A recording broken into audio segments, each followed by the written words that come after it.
Assalamualaikum warahmatullahi wabarakatuh. Alhamdulillah alladzi bi ni'matihi tatimmus shalihat. Segala puji bagi Allah Jalla Jalaluh yang karena nikmatnya kebaikan-kebaikan menjadi sempurna, yang karena rahmatnya amal-amal soleh bisa terlaksana. Demi Allah, kalau bukan karena karunia-Nya, tidak mungkin ada satu yang bisa duduk di rumah Allah ini. Seorang hamba harus benar-benar yakin ketaatan, kesolehan seorang hamba itu karena Allah ingin kebaikan buat kita. Sehingga yang perlu dipuji dan yang berhak mendapatkan sanjungan hanya Allah semata. Allahumma lakal hamdu kulluh wa lakas syukru kulluh wa ilaika yurja'ul amru kulluh.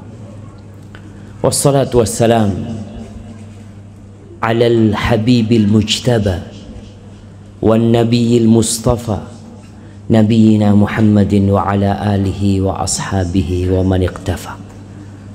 Salawat dan salam semoga senantiasa tercurahkan untuk manusia pilihan, untuk Nabi yang diutus sebagai rahmatan lil alamin. Kalau mungkin kita mendapati sebagian umat Islam itu takut sama ajaran Islam, ada Islamophobia, seakan-akan Islam datang untuk memberatkan umatnya. Tidak, jamaah. Tatkala kita mendalami agama ini, kita akan rasakan betapa indahnya agama Allah ini. Rasulullah sallallahu alaihi wasallam diutus rahmatan lil alamin. Kasih sayang bukan hanya untuk umat Islam, tapi untuk ikan-ikan di lautan, untuk binatang-binatang di hutan, untuk setiap yang bernyawa yang ada di muka bumi ini. Nabi diutus sebagai kasih sayang alaihi salatu wassalam untuk alam semesta. Maka jangan berhenti bersalawat untuk beliau. Tapi kadangkala kita nggak kenal sama Rasulullah sallallahu alaihi wasallam. Kita tuh lebih kenal sama orang-orang yang sering muncul di televisi, orang-orang yang sering muncul di majalah, di koran. Padahal tidak ada manusia yang lebih indah, yang lebih sempurna, yang pernah menginjakkan kakinya di muka bumi. Semoga salat itu bersambung untuk keluarga beliau, untuk para sahabat beliau dan orang-orang yang mencintai beliau. Amma ba'd. Jamaah rahimakumullah, kayaknya jarang-jarang duduk seperti ini di Kuwait. Kenapa? Karena semua sibuk cari fulus. Tadi ada yang pamit sama Ustaz, ana nggak sampai selesai Ustaz, karena ana jadwal malam. Masya Allah, sampai malam pun cari fulus jemaah. Nggak bisa siang-siang doang cari fulus. Allahu Akbar. Nah, bicara tentang dunia jemaah, kita tahu cerita manusia hadir di muka bumi. Kita berada di tempat pengasingan. Kalau antum membaca sejarah Indonesia, antum akan dapatin pahlawan-pahlawan itu diasingkan oleh Belanda, ditaruh di Pulau Ende yang ada di NTT sana. Ada yang diasingkan di kepulauan-kepulauan terpencil. Kenapa? Hukuman buat mereka. Itu dari pihak penjajah. Taib, bagaimana kisah manusia bisa berada di muka bumi ini? Juga karena hukuman dari Allah Azza wa Jalla. Allah menciptakan ayah kita, Nabi Adam alaihissalam, dan bunda kita Hawa itu di surga. Di surah Al-Baqarah ayat 35-36 Allah menceritakan, wa qulna ya Adam, kami katakan wahai Adam, uskun anta wa zawjuka al-jannah, tinggallah engkau bersama istrimu. Di mana tinggalnya? Surga. Bisa ngapain di surga jemaah? Segalanya bisa. Wa kula minha ragadan haitsu syi'tuma, kalian silahkan makan semaunya, seenaknya, terserah kalian pokoknya. Kalian mau makan apa, mau minum apa. Kalau antum lihat tadi pembawa acara ngingatkan jangan mubadzir. Kenapa? Karena kita di dunia dulu makan seenaknya. Oh subhanallah, makan seenaknya, nggak takut sakit jemaah. Antum yang sekarang mungkin umur 40 tahun ke atas, kalau disuruh makan semuanya, kira-kira antum makan semuanya? Aduh enggak lah, anak kolesterol. Yang satu asam urat, yang emak-emak enggak lagi diet, katanya dikasih makan enak diet katanya. Subhanallah, antum makan lihat tadi, itu makanan yang dikasih nggak akan habis, kecuali yang lapar jemaah. Tapi itu di dunia. Di surga ragadan haitsu syi'tum, semuanya boleh dimakan. Tapi Allah mengatakan wala taqraba hadhihi syajarah, kalian berdua jangan mendekati pohon ini. Pohon itu ada buahnya, jangan dideketin, jangan dimakan. Fatakuna minadh dhalimin, kalian akan menjadi orang-orang yang zalim kalau kalian mendekati pohon ini. Bagaimana tidak dikatakan zalim jemaah? Ketika semuanya boleh, hanya satu yang nggak boleh. Semuanya boleh, hanya 5 yang tidak boleh. Ternyata yang satu yang dimakan. Tapi memang tabiat manusia, kullu mamnu'in marghub, semua yang dilarang itu disukai. Sampai di Indonesia itu pernah ada sebuah restoran, anak lagi jalan, restoran itu di sebelah kanan jalan. Kita kalau naik mobil kan di kiri, ditulis di kiri iklannya, jangan noleh ke kiri, jangan noleh ke kanan. Semua noleh ke kanan jangan. Padahal udah tulisannya jangan gitu kan. Itu semua kenapa kalau nggak boleh noleh gitu dia? Ternyata ada restoran doang, iklan restoran jemaah. Itu tabiat manusia. Makanya kalau antum pulang ke rumah, katakan kepada istri antum, katakan nama istri antum, istriku, semua lemari laci ini boleh dibuka kecuali yang satu ini. Satu ini nggak boleh.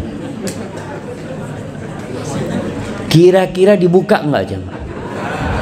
Ibu-ibu dibuka? Dibuka. Ditunggu suaminya keluar. Kenapa? Yang lain nggak dibuka. Subhanallah. Itu ujian. Allah melarang sebagai ujian. Bukan karena Allah pelit. Ingat, tidak ada satupun larangan Allah kecuali larangan itu berbahaya buat hamba. Dan tidak ada satu perintah yang Allah perintahkan melainkan itu bermanfaat buat hamba. Tapi yang terjadi, fa'azallahuma syaitanu anha fa akhrajahuma mimma kana fi. Digodain sama setan. Allah udah kasih tahu Nabi Adam alaihissalam, inna hadza aduwwun lak, ini musuhmu, hati-hati. Jangan sampai kita berkawan dengan lawan. Udah dikasih tahu musuh. Tapi setan itu pinter ngomong. Seperti media sekarang, coba. Media itu bisa membuat suatu yang bohong seakan-akan benar. Dusta. Antum pernah ngelihat iklannya rokok? Pernah ngelihat? Ada yang jelek iklannya rokok itu.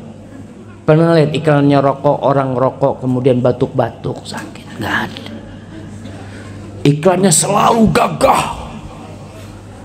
Kadang kala loncat di air, loncat naik pesawat, di atas pesawat, subhanallah. Bohong nggak itu? Bohong, nggak ada orang ngerokok bisa kayak gitu, nggak ada. Tapi itu kebohongan. Seperti itu media kira-kira. Iblis pun berusaha untuk menjadikan sesuatu yang buruk jadi baik, jadi indah. Akhirnya tergelincirlah Nabi Adam alaihissalam. Maka iblis berhasil mengeluarkan Nabi Adam alaihissalam dan istrinya dari kenikmatan yang ada di surga, yang semuanya boleh, hanya satu. Wa qulna bitu ba'dukum li ba'din adu. Disinilah jamaah Allah mengatakan kalian turun dari surga. Sebagian kalian musuh untuk sebagian lainnya. Walakum fil ardi mustaqar wa mata'un ilahin. Bagi kalian bumi ini tempat tinggal dan tempat bersenang-senang sampai waktu yang terbatas, nggak lama. Subhanallah jamaah. Berarti kita berada di tempat pengasingan. Kita ini sedang dihukum. Rasulullah sallallahu alaihi wasallam mengatakan tentang dunia ini, ad-dunya mal'unatun mal'unun ma fiha. Dunia ini terlaknat, terkutuk. Semuanya terkutuk yang di dunia. Tidak ada sesuatu yang antum pegang kecuali dia akan hancur, jemaah. Tidak ada sesuatu yang indah antum ngelihat kecuali dia akan hancur, akan lebur, akan hilang. Tidak ada sesuatu yang antum bangun setinggi apapun. Antum melihat sekarang di Timur Tengah ini, orang-orang berlomba-lomba membuat bangunan yang tinggi. Dia yakin bangunan itu akan roboh, bangunan itu akan runtuh. Kenapa? Karena tempat ini tempat terkutuk. Illa zikrullah wa mawala. Yang tidak terlaknat adalah mengingat Allah. Nih kita duduk di masjid nih nggak terlaknat. Wa mawala. Dan semua ketaatan-ketaatan yang mendekatkan diri kepada Allah Azza wa Jalla itu tidak terlaknat. Wa alimun au muta'allim. Dan orang yang berilmu. Ilmu apa? Ilmu apa jemaah? Ilmu tentang Allah, ilmu tentang akhirat.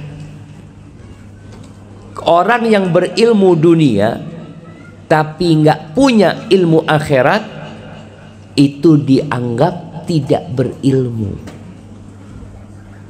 Allah mengatakan ya'lamuna zahiran minal hayatid dunya.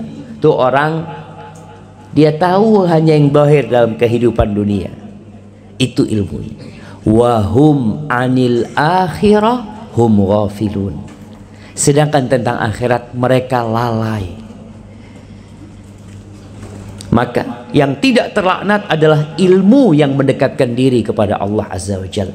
Yang kata Rasulullah sallallahu alaihi wasallam, "Man yuridillahu bihi khairan", barang siapa yang Allah menginginkan kebaikan buat orang itu, yufaqihu fiddin, Allah bikin orang itu mengerti, belajar, mengkaji agama. Ana sampaikan ini bukan karena Ana berilmu tentang agama. Islam tidak meremehkan ilmu yang lainnya. Ilmu yang lainnya dibutuhkan dalam kehidupan ini, na'am. Jadi fardu kifayah. Tapi ilmu agama fardu ain. Setiap hamba harus belajar agamanya. Gimana kita akan sholat kalau kita nggak belajar? Kenapa jemaah haji di Indonesia itu sekarang ini lagi rame-ramenya manasik haji? Profesor ikut manasik haji. Karena mereka perlu ilmu itu untuk mendekatkan diri kepada Allah SWT. Dan itu tidak terlaknat. Au muta'alim, atau orang yang sedang belajar ilmu agama. Ahibati fillah, tapi dunia ini benar-benar menggoda sehingga kita lupa dengan hakikat dunia. Kalau kita lihat firman Allah Azza wa Jal di surah Al-Hadid ayat 20. Jamaah, ada yang nyatet enggak jamaah? Oh enggak Ustaz, itu ulama dulu nyatet Ustaz. Ulama zaman sekarang ngaji kuping Ustaz, yang penting dengar. Nggak apa-apa. Jadi orang yang datang ke majelis ilmu itu 3. Jangan jadi yang keempat. Siapa yang menyebutkan 3? Ada hadiahnya, mana hadiahnya? Jangan jauh-jauh hadiah. Nah, orang yang datang ke majelis ilmu itu 3. Jangan jadi yang keempat. Yang pertama, alim. Dia orang berilmu. Datang ke majelis ilmu untuk merefresh ilmu dia. Yang kedua, muta'allim. Orang yang belajar. Yang ketiga, mustami'. Orang yang mendengar.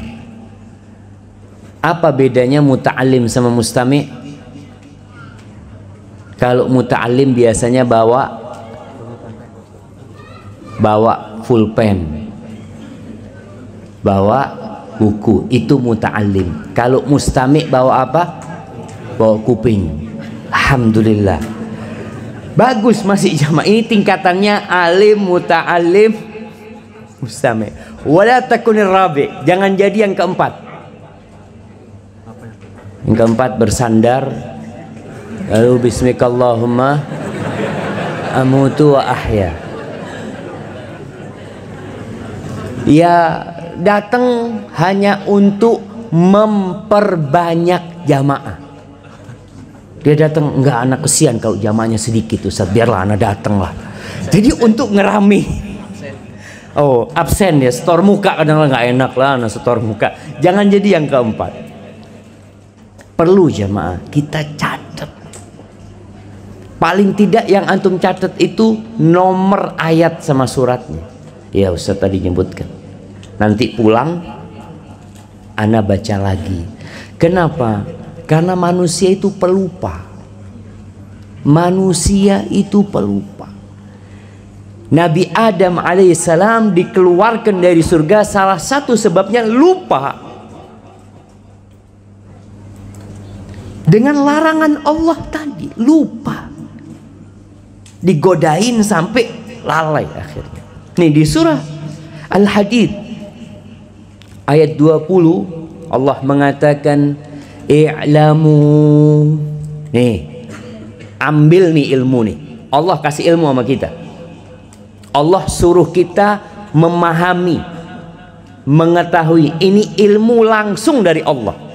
Allah mengatakan i'lamu. Ilmu apa?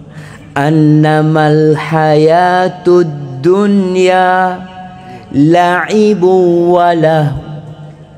Ketahuilah bahwa kehidupan ini, kehidupan dunia ini la'ib, permainan buat badan. Lahu, ya senda gurau yang melalaikan untuk hati. Itu kehidupan dunia.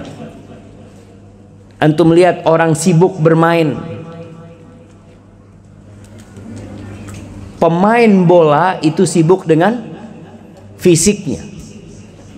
Penonton bola sibuk dengan hatinya. Dia melihat nanti tegang jamaah. Antum pernah lihat nonton bola itu tahu-tahu diem semuanya. Tahu-tahu teriak, nanti hilang suaranya lagi jamaah. Hadza la'ib. Ada yang bermain, ada yang nonton. Yang sehat, yang nonton apa yang main? Yang tawuran itu pemain apa penonton jemaah? Penonton yang tawuran. Dan jumlah penonton selalu lebih banyak dari pemain jemaah. Dan gak sehat mereka. Tawuran hatinya. Karena kalau yang bermain itu fisiknya capek, kalau yang nonton hatinya yang lelah. Jagoannya kalah. Apa yang lelah di diri dia? Ana jauh-jauh kalah, kata dia. Subhanallah.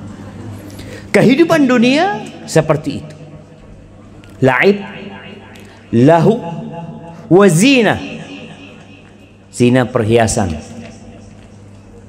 Antum melihatlah kita sibuk berhias diri. Apalagi mak-mak yang namanya cermin itu kalau bisa berbicara dia mungkin sudah capek melihat wajahnya mak-mak. Jadi lewat bercermin, lewat terus bercermin. Zina, perhiasan. Yang laki-laki juga berhias.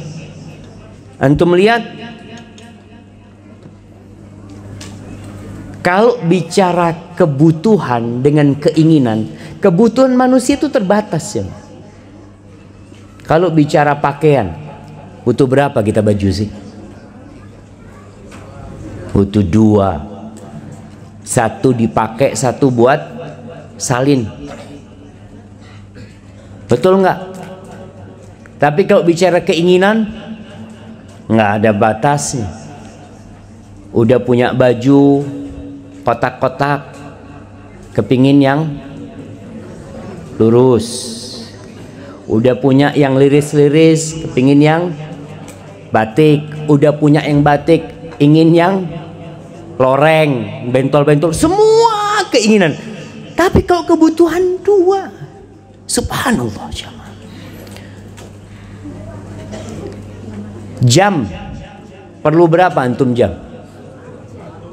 1 lah, nggak usah takut rusak Ustaz. Oh iyalah 2 juga. Tapi ternyata kalau untuk berhias, antum bisa ngelihat orang itu pakai jam harganya 6,7 miliar. Ana baru lihat juga jemaah. 6,7 miliar, ya Allah, ini pembebasan tanah di kampus kurang duit segitu. Ana ngomong ini cuma 1 jam selesai. Tapi orang ingin berhias.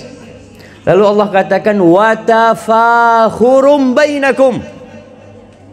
Dunia ini tempat berbangga-banggaan.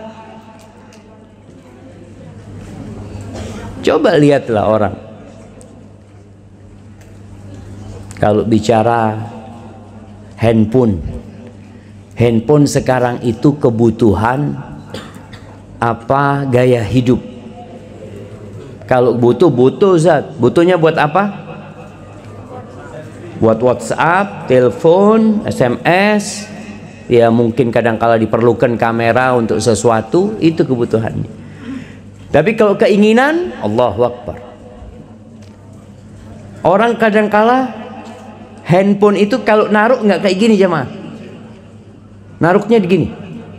Kenapa? Oh kameranya ada 3 Ustaz, biar kelihatan. Soalnya kalau gini nggak kelihatan kameranya, kata dia. Jadi subhanallah, karena memang untuk berbangga-banggaan. Pakai jam, orang kan butuh pakai jam itu hanya untuk tahu waktu. ada jam itu yang diletakkan di hampir keluar dari tangannya jemaah, supaya kelihatan orang. Mobil seperti itu, berbangga-banggaan semua jemaah.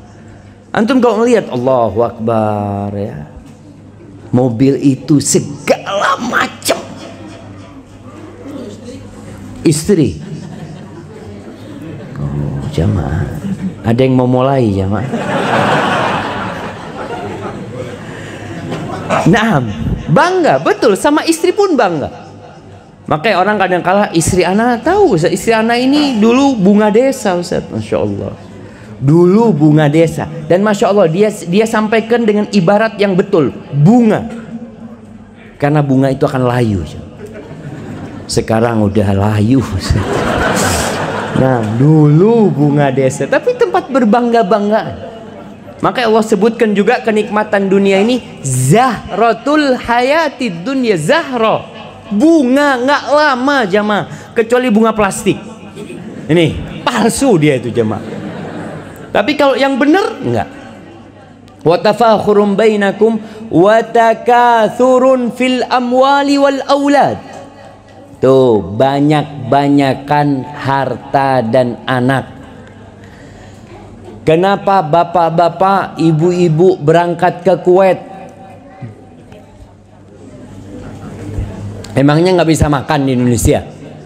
Ya bisa lah Ustaz, tapi kurang banyak. Wallahi jamaah. Makanya Anda sering sampaikan kepada teman-teman yang merantau jauh lalu mengatakan, ya Ustaz, untuk mencari sesuap nasi. Bohong. Kalau sesuap nasi banyak di Indonesia.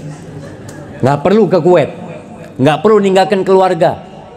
Kalau sesuap nasi, tapi yang dicari sesuap apa? Dinar. Sesuap tapi dinar Ustaz.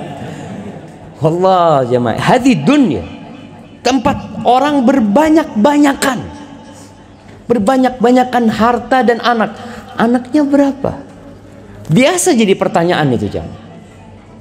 Walaupun orang kalau fitrahnya benar, dia itu akan bangga dengan banyaknya anak. Tapi kalau sudah mulai rusak, mulai takut. 2 anak cukup, nggak cukup jamaah. Kalau bicara 2 anak cukup, nggak cukup. Kenapa nggak cukup? Itu aset buat akhirat kita. Kita kalau mati, berapa yang ingin mendoakan kita? Antum berapa yang ingin mendoakan? 2. Kadangkala 2 yang soleh cuma 1, tinggal 1 yang doain. Paling enggak antum punya anak 8, 12. Anggap yang soleh separuhnya, alhamdulillah. Kalau 50-50 yang soleh, masya Allah. Dan Allah sebutkan ini, kehidupan dunia ini watakathur. Jadi dia selalu ingin lebih dari orang lain dalam hartanya. Makanya Allah katakan alhaakumut takatsur. Kita itu kadangkala, anak kalau cerita sama teman-teman, masya Allah banyak yang cerita pengalaman mereka. Kita itu kalau di awal karir seorang bekerja itu kebutuhan, karena dia butuh. Anak belum punya rumah, anak belum punya mobil. Kemudian setelah punya rumah, setelah punya mobil, mau apa? Mau numpuk harta. Jadi sampai orang bingung, kenapa dibikin jam harganya tadi 6,7 miliar? Kenapa ada yang bikin tas? Berapa harga tas? 1 miliar, 2 miliar. Kenapa kok dibikin tas harga 1 miliar? Karena ada orang punya fulus, nganggur fulus, bingung dia. Sampai digambarkan, ini tentang kehidupan dunia. Ada teman masuk ke salah satu toko tas ya, iseng aja dia. Ana masuk ke sana Ustaz, masya Allah, itu penjualnya pakai kos tangan mau ngeluarin. Memang dibikin ini sesuatu yang mahal. Apanya yang mahal? Enggak, ini buayanya dikasih makan khusus. Masya Allah. Jadi buayanya dikasih makan khusus, megangnya harus khusus. Kita tuh dibohongi sama dunia. Tapi karena ada yang punya duit, keluar duitnya jemaah. Mereka yang bikin ketawa-ketawa, alhamdulillah. Ada yang mau beli tas 1 miliar jemaah. Coba tas itu kasihkan ke tukang sayur. Kira-kira isinya apa jemaah? Kasih ke tuh, aduh, jazakallah khair, makasih, diisi ikan sama dia apa? Nggak ada urusan. Tapi karena orang ini sudah ya dibikin dalam benak dia ini barang yang mahal, padahal tadi kita sampaikan ad-dunya mal'una, dunia ini terlaknat, semuanya di dalam terlaknat. Jadi apapun yang dikatakan mahal ini itu semuanya akan sirna. Makanya Allah katakan kamathali ghaithin a'jabal kuffara nabatuhu. Kehidupan dunia ini seperti hujan. Kita kalau habis musim kering ya, kemudian turun air hujan, sawah-sawah itu jadi hijau jamaah, masya Allah, seneng hati itu ngelihat. Sampai dikatakan al-kuffar, ini maksudnya petani, bukan orang-orang kafir. Petani, karena ketika bercocok tanam, benihnya itu ditutupin, dimasukkan ke tanah. Mereka kagum. Itu yang namanya padi. Dari apa itu padi jamaah? Dari gabah yang warnanya coklat, dimasukkan ke tanah, tahu-tahu muncul hijau. Tapi berapa lama hijaunya? Tidak lama. Berapa lama? 1, 2, 3 bulan mulai itu. Setelah 3 bulan mulai menguning, thumma yahiju fatarahu musfarran thumma yakunu hutama. Terakhir antum lihat yang hijau dibakar sama petani. Subhanallah, kemarin engkau begitu gembiranya dengan warna hijau itu, sekarang engkau bakar, ya selesai sudah. Itu kehidupan dunia. Lalu Allah katakan wa fil akhirah adzabun syadid wa maghfiratun minallah wa ridwan wa mal hayatud dunya illa mata'ul ghurur. Dan di akhirat itu ada azab yang pedih. Buat siapa?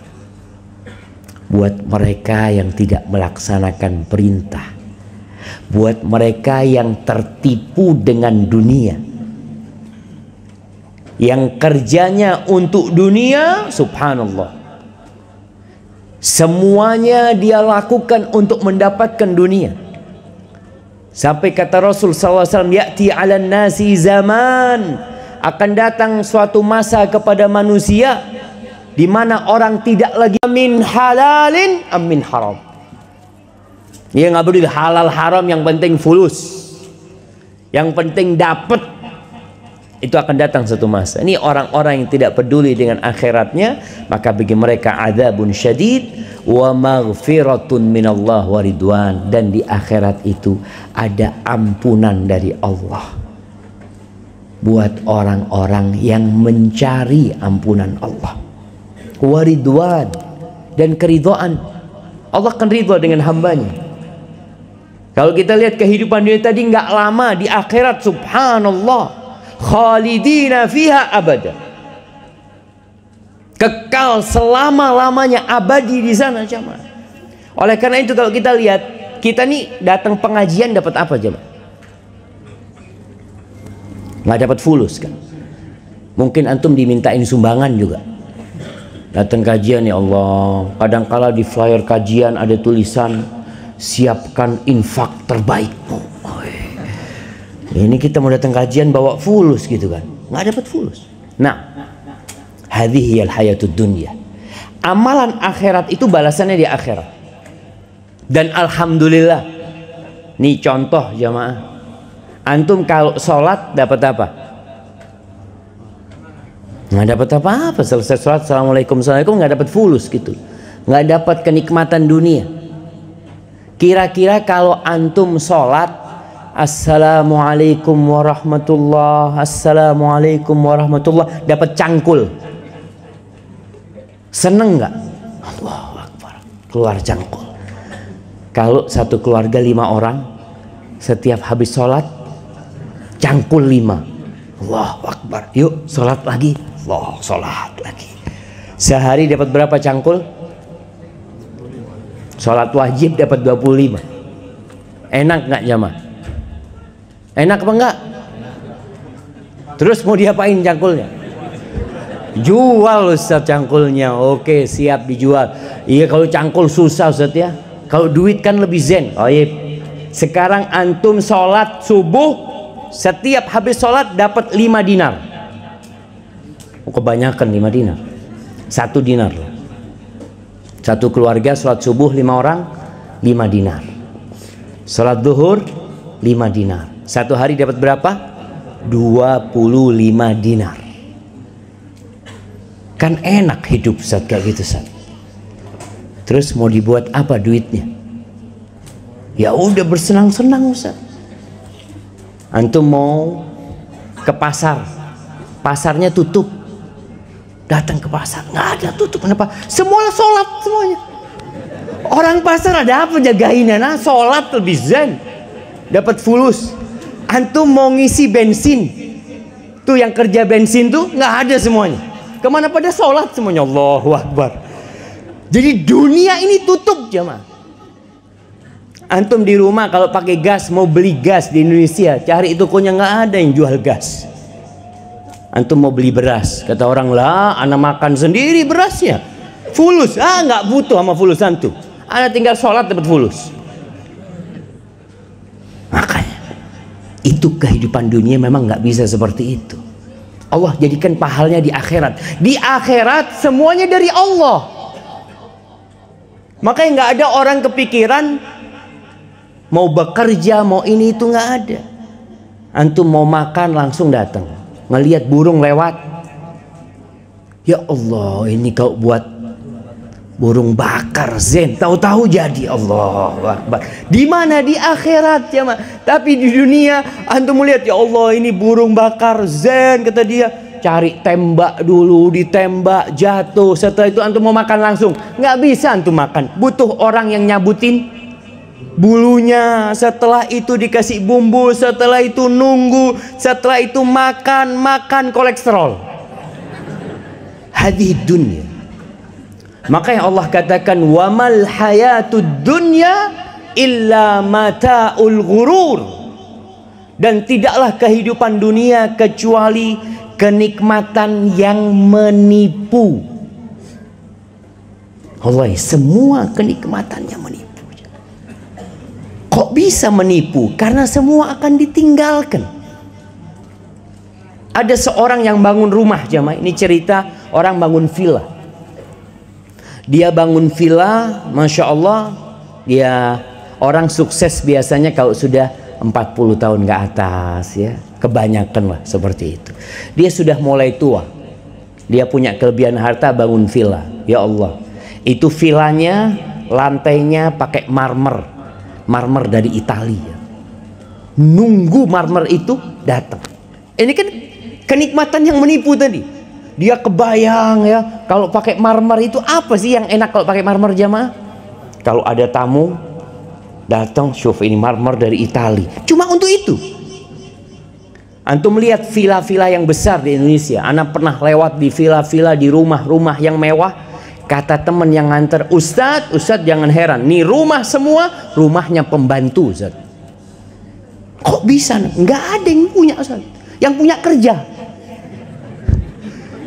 Yang punya kerja di Jakarta, kerja di Singapura. Terus yang nempatin siapa?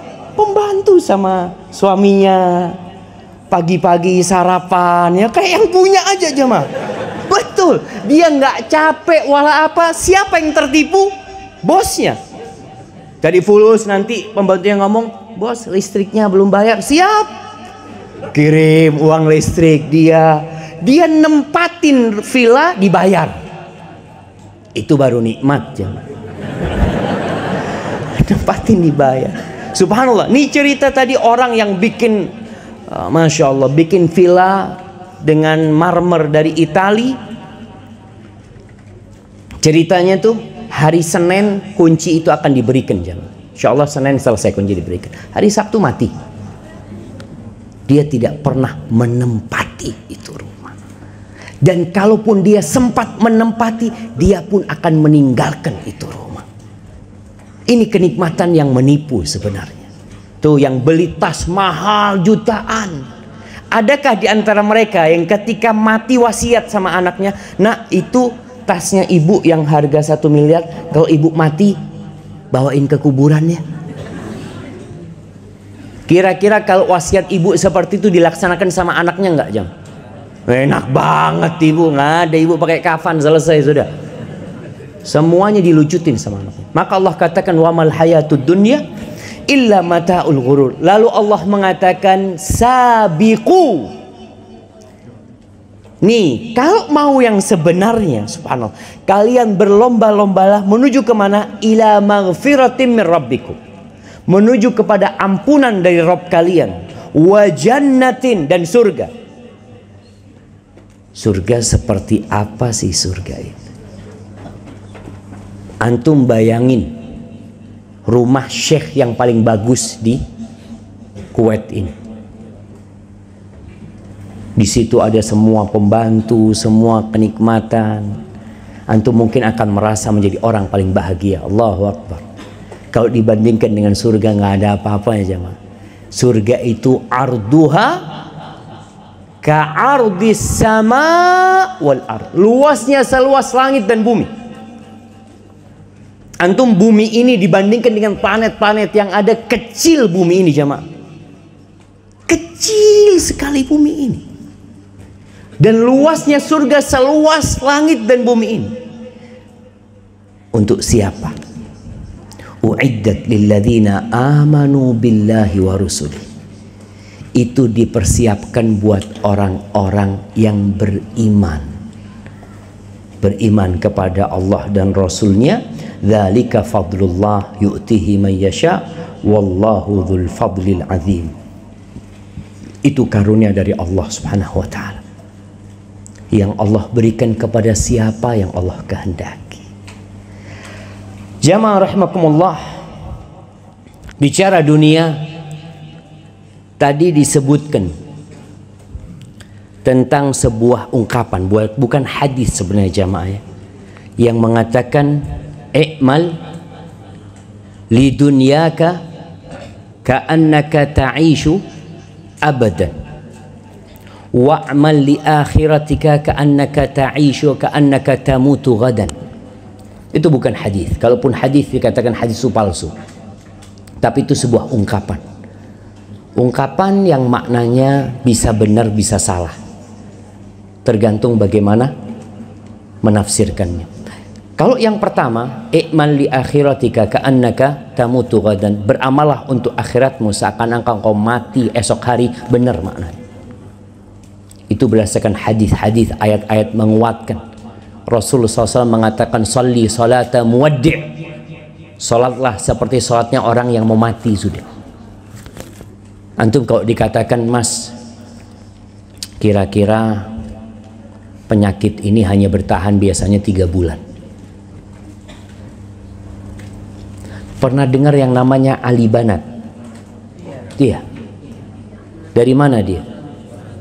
Australia. Kenapa dia berubah ketika divonis mati? Ketika divonis mati, ketika dikasih tahu dia punya penyakit yang hanya bertahan berapa? 6 bulan kalau nggak salah. Akhirnya dia sodako. Karena dia tahu mau dibuat apa semuanya ini. Padahal sebenarnya kita semua itu divonis mati, jemaah. Bukan cuma Ali Banat. Oh iya Ustaz, karena dia mau mati, kita pun sama divonis mati. Allah mengatakan kepada Nabi SAW, innaka mayyitun wa innahum mayyitun. Engkau mati dan semuanya mati. Kita udah divonis, jemaah. Hanya saja kita itu terlena sama dunia, sehingga kita tidak merasa akan mati. Makanya kalau tadi makna ucapan itu, beramalah untuk akhiratmu seakan-akan kau mati esok hari. Wa'mal lidunyaka ka'annaka ta'ishu abada. Beramallah buat duniamu seakan-akan engkau hidup selama-lamanya. Para ulama menjelaskan tentang makna yang kedua ini yang banyak disalahfahami. Disalahfahami dengan mengatakan, oh kalau beramal buat dunia itu bersungguh-sungguh mati-matian. Bukan itu maknanya. Maknanya yang kedua ini, orang itu kalau tahu akan tinggal selama-lamanya di sana, biasanya dia santai jemaah. Antum lihat orang yang tinggal di Mekah. Orang yang tinggal di Mekah,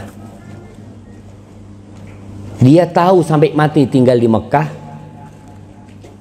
Kira-kira umrohnya ditunda nggak sama dia? Ke Masjidil Haramnya ditunda nggak sama dia? Oh insya Allah ana lama tinggal di sini Ustaz. Tapi orang yang tahu dia akan mati, ya mau nggak mau dia akan berusaha untuk bersungguh-sungguh untuk mencari dunia. Seperti itu seharusnya. Nggak usah terburu-buru antum cari dunia. Nggak usah terburu-buru. Kenapa? Besok masih bisa. Anak selama-lamanya kok tinggal di sini. Seharusnya untuk cari dunia itu seperti itu. Jadi bukan anjuran untuk mati-matian mencari dunia. Lah. Ini penjelasan para ulama. Tapi banyak orang memahami hadis itu, ucapan itu seakan-akan memang kita beramal untuk dunia mati-matian. Nggak, santai cari dunia antum. Tapi tetap nggak boleh malas cari dunia. Jemaah, Rasulullah SAW pernah bertanya kepada seorang sahabat yang namanya Ad-Dhahhak ibn Sufyan Al-Kilabi. Ad-Dhahhak ibn Sufyan Al-Kilabi. Apa kata Nabi SAW? Ya Dhahhak, ma ta'amuka? Dhahhak, apa makananmu? Kata Dhahhak, ya Rasulullah, al-lahmu wal-laban. Makananku daging dan susu. Daging dan minum susu. Lalu Nabi bertanya alaihi salatu wassalam, thumma yasiru ila madha? Jamaah, ana ingin semuanya membayangkan sabda Nabi kepada Dhahhak. Ini ana tanyakan kepada antum juga. Makanan antum apa sih? Apa makanannya? Nasi. Kalau sekarang malah macam-macam. Nasi, tempe, tahu, ayam, terus apa lagi? Bakso, jengkol, macam-macam sudah. Sebutkan semua makanan itu. Terakhir, pertanyaan Nabi SAW, thumma yasiru ila madhi. Kemudian semua makanan itu jadi apa? Antum lihat bakso yang enak ya. Bakso itu dikasih bawang goreng atasnya, terus dikasih seladri, Masya Allah, kerupuk makannya anget-anget, orang sambil diseruput ya. Jadi apa terus jamaah? Baik, bakso. Antum lihat yang kesukaan orang Arab apa? Mandi. Kambing satu itu, Masya Allah. Nasinya ada warna merah, kuning, putih. Dikasih kacang almond, dikasih kacang kenari. Sama almond apa bedanya? Sama kenari sama almond. Kasih macam-macam. Pertanyaannya, kemudian jadi apa? Antum melihat sekarang chef-chef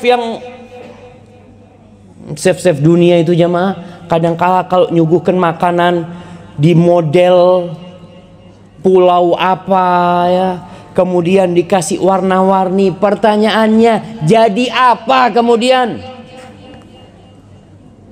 Nih sahabat nggak berani jawab. Yang tanya Nabi SAW. Kemudian jadi apa Dhahhak?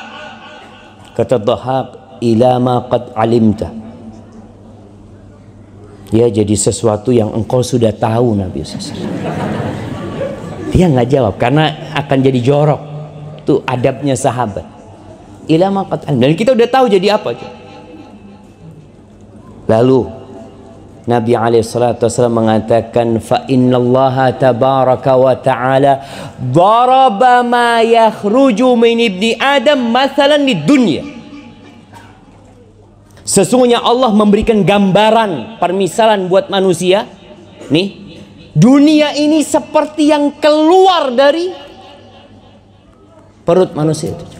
Itu dunia. Siapa yang mau ngambil dunia, jemaah? Antum pernah sesuatu yang keluar itu antum bungkus? Ya Allah sayang ya. Ini tadi makannya 50 kedi Ustaz. Dibuang kayak gini. Hadid dunia. Nggak ada orang dibuang dan nggak noleh. Sama sekali dia langsung tekan apa? Airnya sudah keluar ghufranak. Nggak ada, ngelihat nggak mau dia jemaah. Itu hadis diriwayatkan oleh Imam Ahmad bin Hanbal dan diriwayatkan oleh Ibnu Hibban dari Ubay bin Ka'ab radhiyallahu anhu bahwa Nabi alaihi salatu wasallam bersabda, inna mad'am ibn Adam duriba lid dunya mathalan. Makanan manusia itu dijadikan permisalan untuk dunia, bima kharaja min ibni Adam. Tuh, dunia itu seperti makanan yang dihiasin tapi pada akhirnya jadi kotoran. Wa in qazzahahu wa mallahahu fandur ma yasiru ilaih. Walaupun makanan itu dihiasin, dikasih bumbu macam-macam, kadangkala masaknya berjam-jam. Lalu jadi apa? Itu dunia. Terus antum mau berlomba-lomba cari dunia. Rasulullah sallallahu alaihi wasallam ketika beliau tidur pakai tikar. Orang kalau tidur pakai tikar, apalagi dulu bajunya orang Arab itu sarung sama selendang. Kadangkala selendangnya terlepas sehingga badannya itu langsung kena tikar. Ketika bangun Nabi SAW itu ada bekas jamaah garis-garis tikar. Umar bin Khattab, sahabat yang Abdullah bin Mas'ud, itu nangis melihat hidupnya Nabi SAW. Lalu Umar mengatakan, ya Rasulullah, tuh Kaisar Romawi, Kisra di Persia, hidup bergelimang harta penuh dengan kemewahan, sedangkan engkau Rasulullah hidup seperti ini. Apa kata Nabi SAW? Ya Umar, mali walid dunya. Apa sih urusanku sama dunia ini? Innama mathali wa mathalud dunya karakibin istadalla tahta syajaratin thumma raha wa tarakaha. Permisalanku sama dunia ini seperti seorang musafir yang sedang dalam perjalanan, kemudian dia singgah di satu pohon, berteduh sebentar, kemudian dia melanjutkan perjalanan lagi. Itu kehidupan dunia. Jamaah, antum pernah istirahat di rest area? Kira-kira antum perlu kasur yang nyaman di sana? Banyak orang di rest area tidur di masjid. Ngalah, anak sebentar cuma. Nggak nginep di hotel, enggak sebentar anak. Pokok tidur 1 jam, setengah jam, berangkat lagi. Hadih dunia jemaah. Kita tuh cuma sebentar di dunia ini. Antum bayangkan nanti kehidupan di akhirat itu, wa inna yauman inda rabbika ka alfi sanatin mimma ta'uddun. Satu hari di sisi Allah nanti itu seperti 1000 tahun jamaah, satu hari. Makanya kalau diceritakan orang-orang miskin itu masuk surga lebih dahulu 500 tahun daripada orang kaya. Antum mau jadi kaya jadi miskin? Orang miskin tuh masuk surga setengah hari sebelum orang kaya. Setengah harinya itu 500 tahun. Orang miskin di surga sudah bernikmat-nikmat dengan bidadari, antum masih dihisap. Mau jadi miskin jadi kaya? Jamaah, kalau jadi miskin nggak ke Kuwait gitu, Ustaz. Kita ini mau jadi kaya, Ustaz. Nggak apa-apa jadi kaya, tapi masuklah surga tanpa hisap. Orang kaya masuk surga tanpa hisap, baru enak. Tapi kalau masih dihisap capek. Ada kesempatan, ada kesempatan. Rasulullah Sallallahu Alaihi Wasallam, beliau pernah mengatakan kepada para sahabat ini hidup miskin. Kemudian suatu saat ini, kalau yang membaca sejarah akan mengetahui bagaimana masa hidup Nabi SAW. Nabi pernah kaya ketika hidup bersama Khadijah radhiyallahu taala anha. Kemudian beliau pernah miskin ketika beliau sering puasa karena tidak ada makanan di rumahnya. Sampai kata Aisyah radhiyallahu taala anha, marra hilalun thumma hilalun walam yuqad fi baiti Rasulillah sallallahu alaihi wasallam nar. Rembulan itu berlalu, kemudian datang rembulan lagi, kemudian masuk bulan ketiga, di rumah Nabi alaihi salatu wasallam kompornya tidak hidup.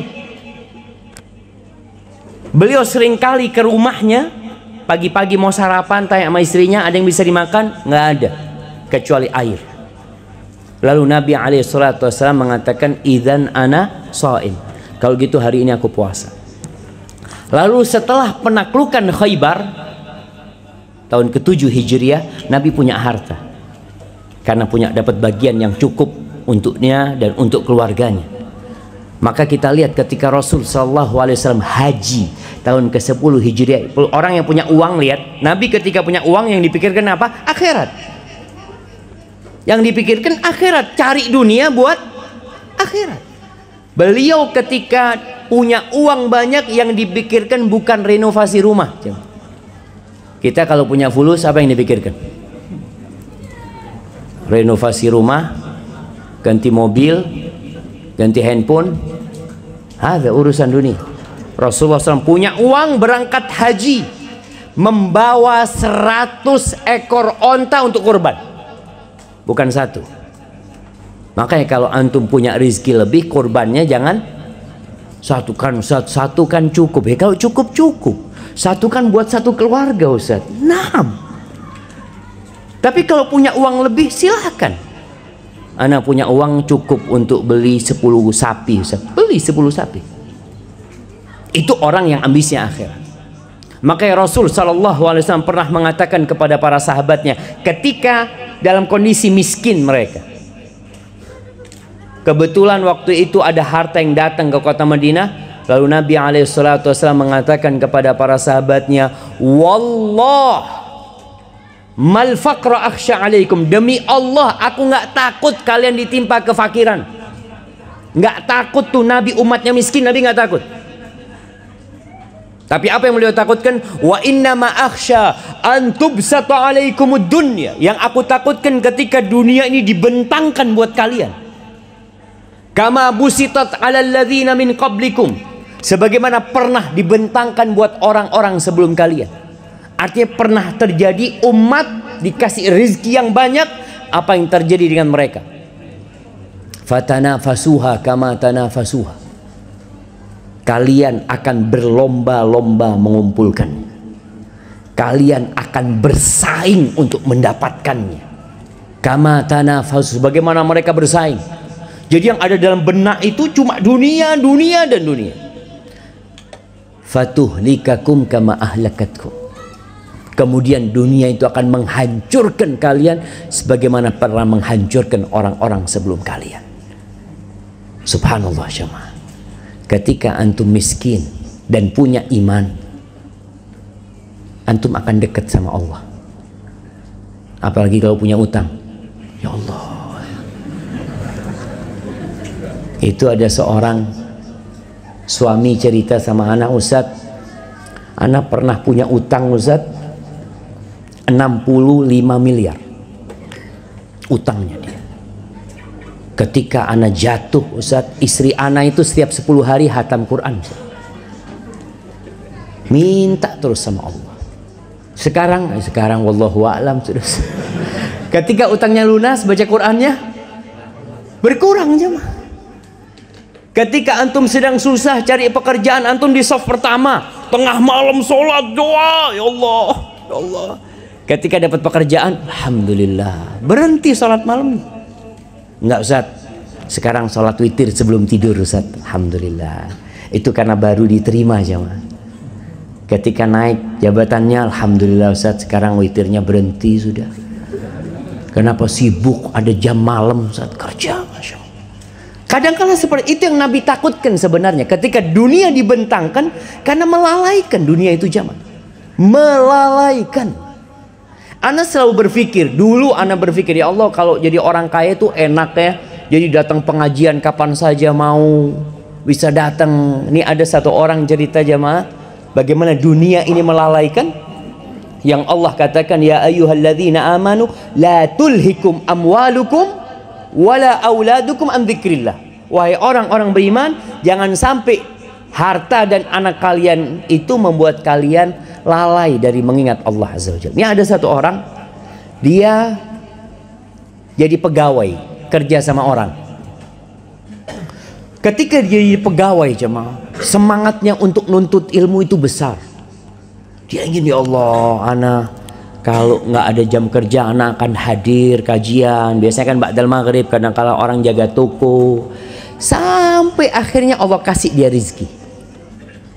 Punya toko sendiri, punya usaha sendiri, jadi bos jamaah. Bisa nggak dia datang kajian tiap waktu? Bisa, tapi nggak datang kajian jamaah. Online. Enggak loh Ustaz, alhamdulillah Ustaz, sekarang ada teknologi Ustaz.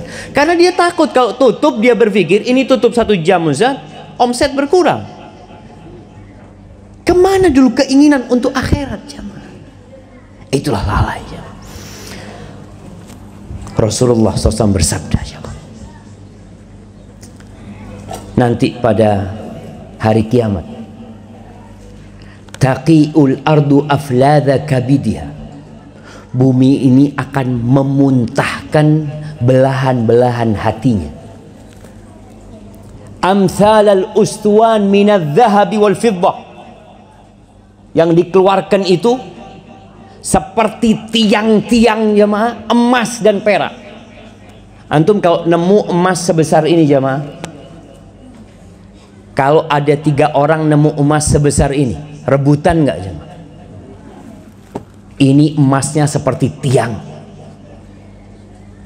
yang itu dimuntahkan oleh bumi. Orang lewat itu melihat itu emas yang besar-besar.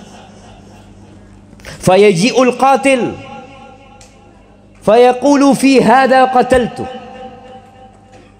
Datang orang yang pernah membunuh dalam kehidupan dunia, ketika dia dibangkitkan dia mengatakan, karena ini aku membunuh, karena ini aku membunuh. Wa yaji'ul qati', orang yang memutuskan silaturahimnya, dia mengatakan fi hadza qata'tu rahimi, karena ini aku memutuskan silaturahim. Berapa banyak kakak beradik tidak bertegur sapa gara-gara warisan? Berapa banyak 2 sahabat gara-gara pekerjaan dunia nggak bertegur sapa? Gara-gara dunia.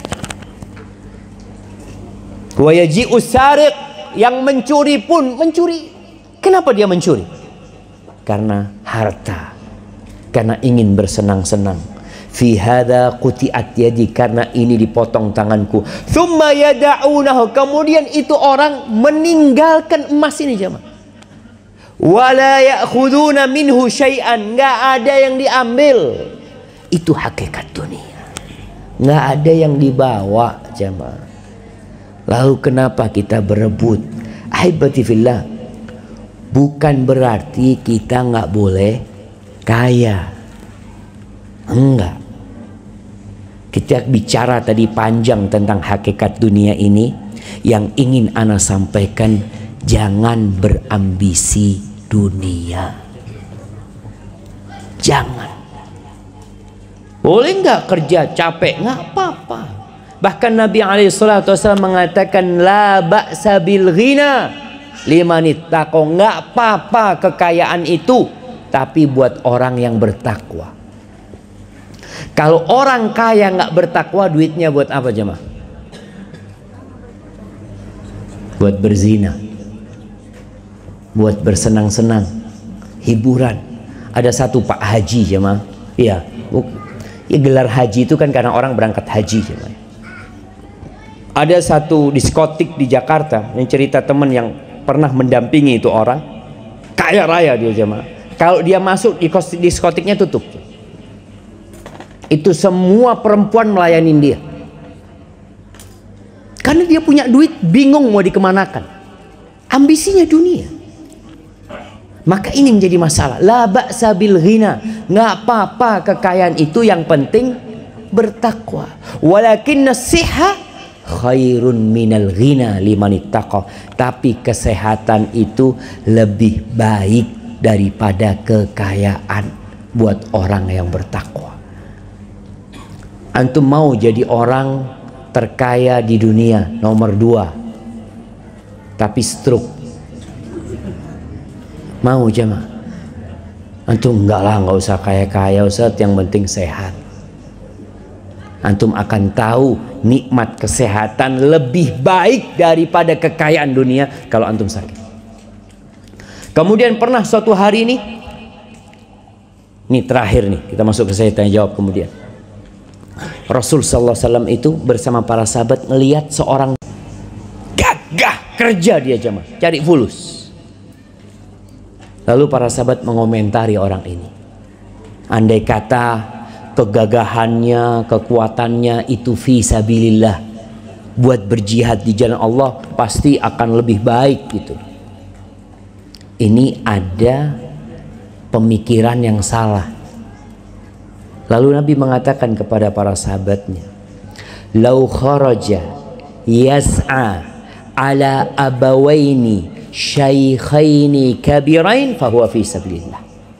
Kalian tahu, kalau ini anak muda bekerja untuk memberikan nafkah kepada kedua orang tuanya yang sudah tua, maka dia fi sabilillah.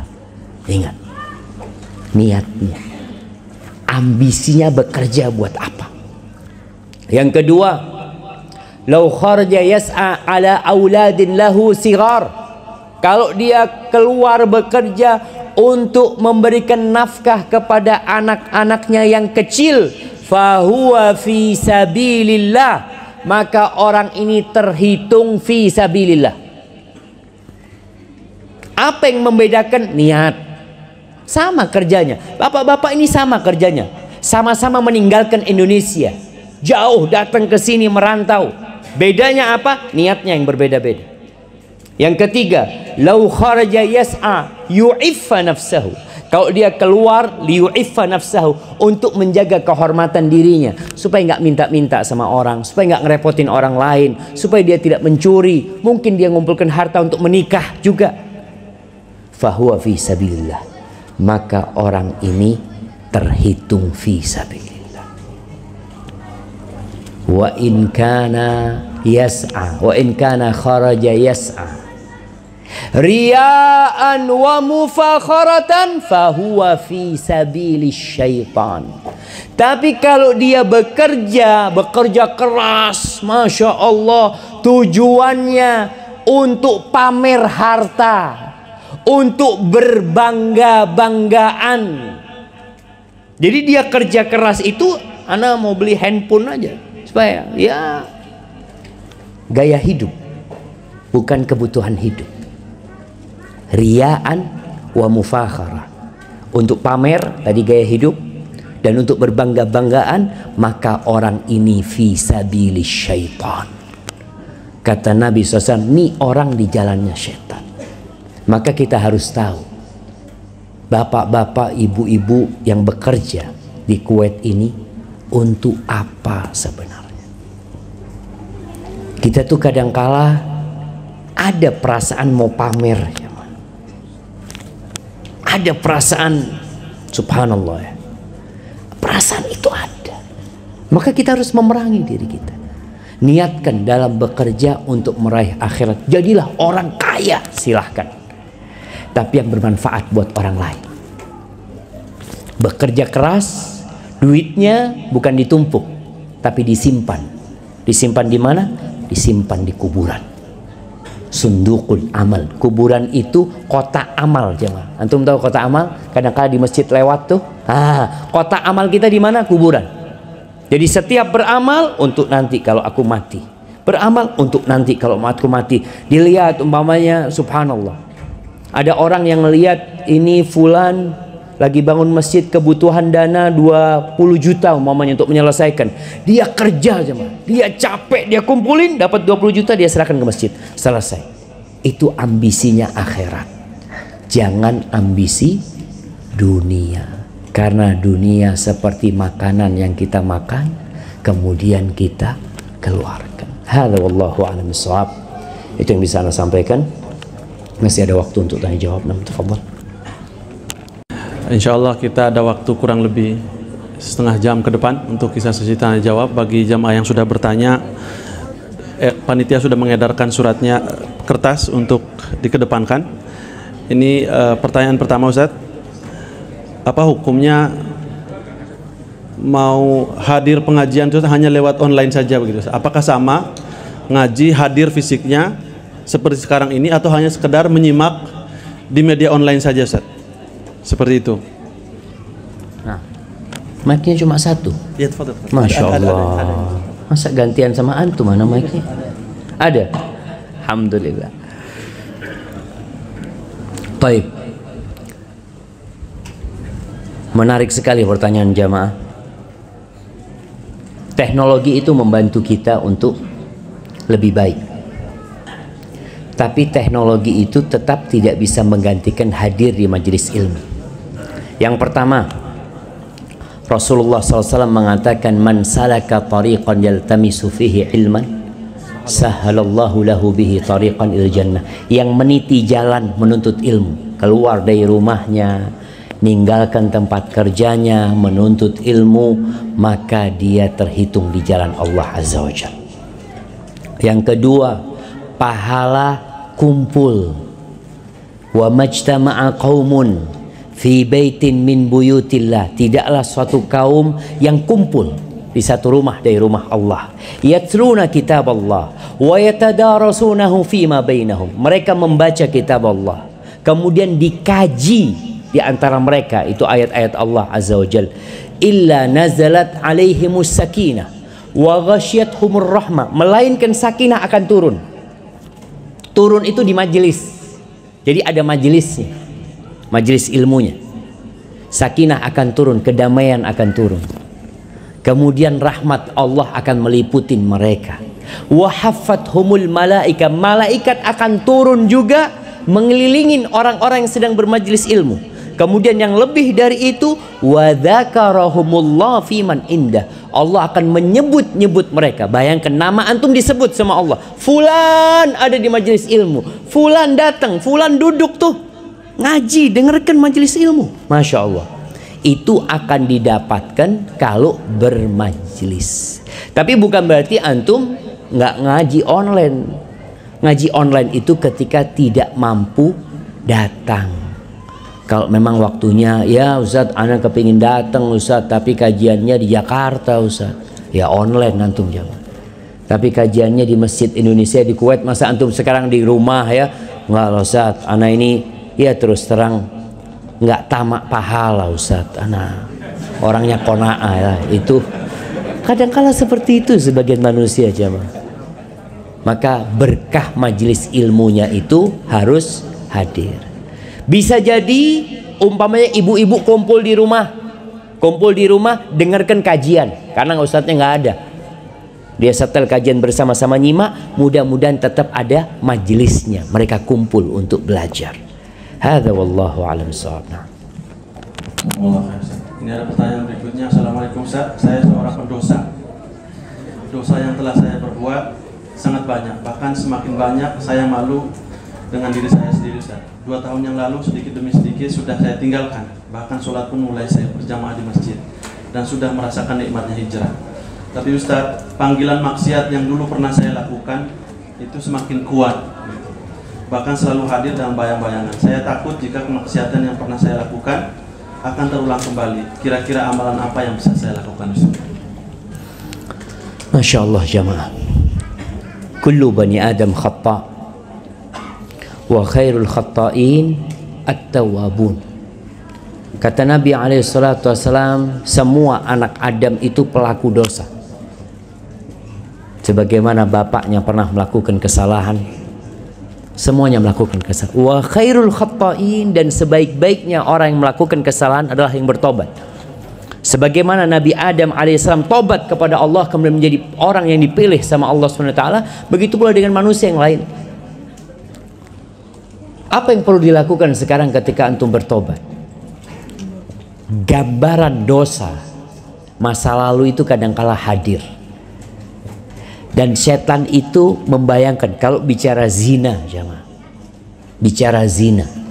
Na'udzubillahi minaz zina. Semoga Allah menyelamatkan kita dan anak keturunan kita dari zina. Digambarkan zina itu sesuatu yang nikmat oleh setan, padahal azab. Kenapa dikatakan azab?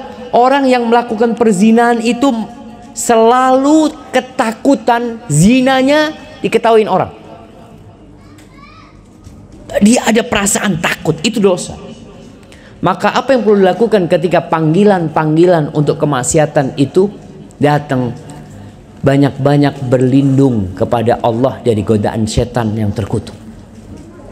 Banyak-banyak membaca a'udzubillahi minasyaitonir rajim. Nabi SAW berdoa jamaah, Allahumma inni a'udzubika min syarri sam'i wa min syarri basari wa min syarri lisani wa min syarri qalbi wa min syarri mani.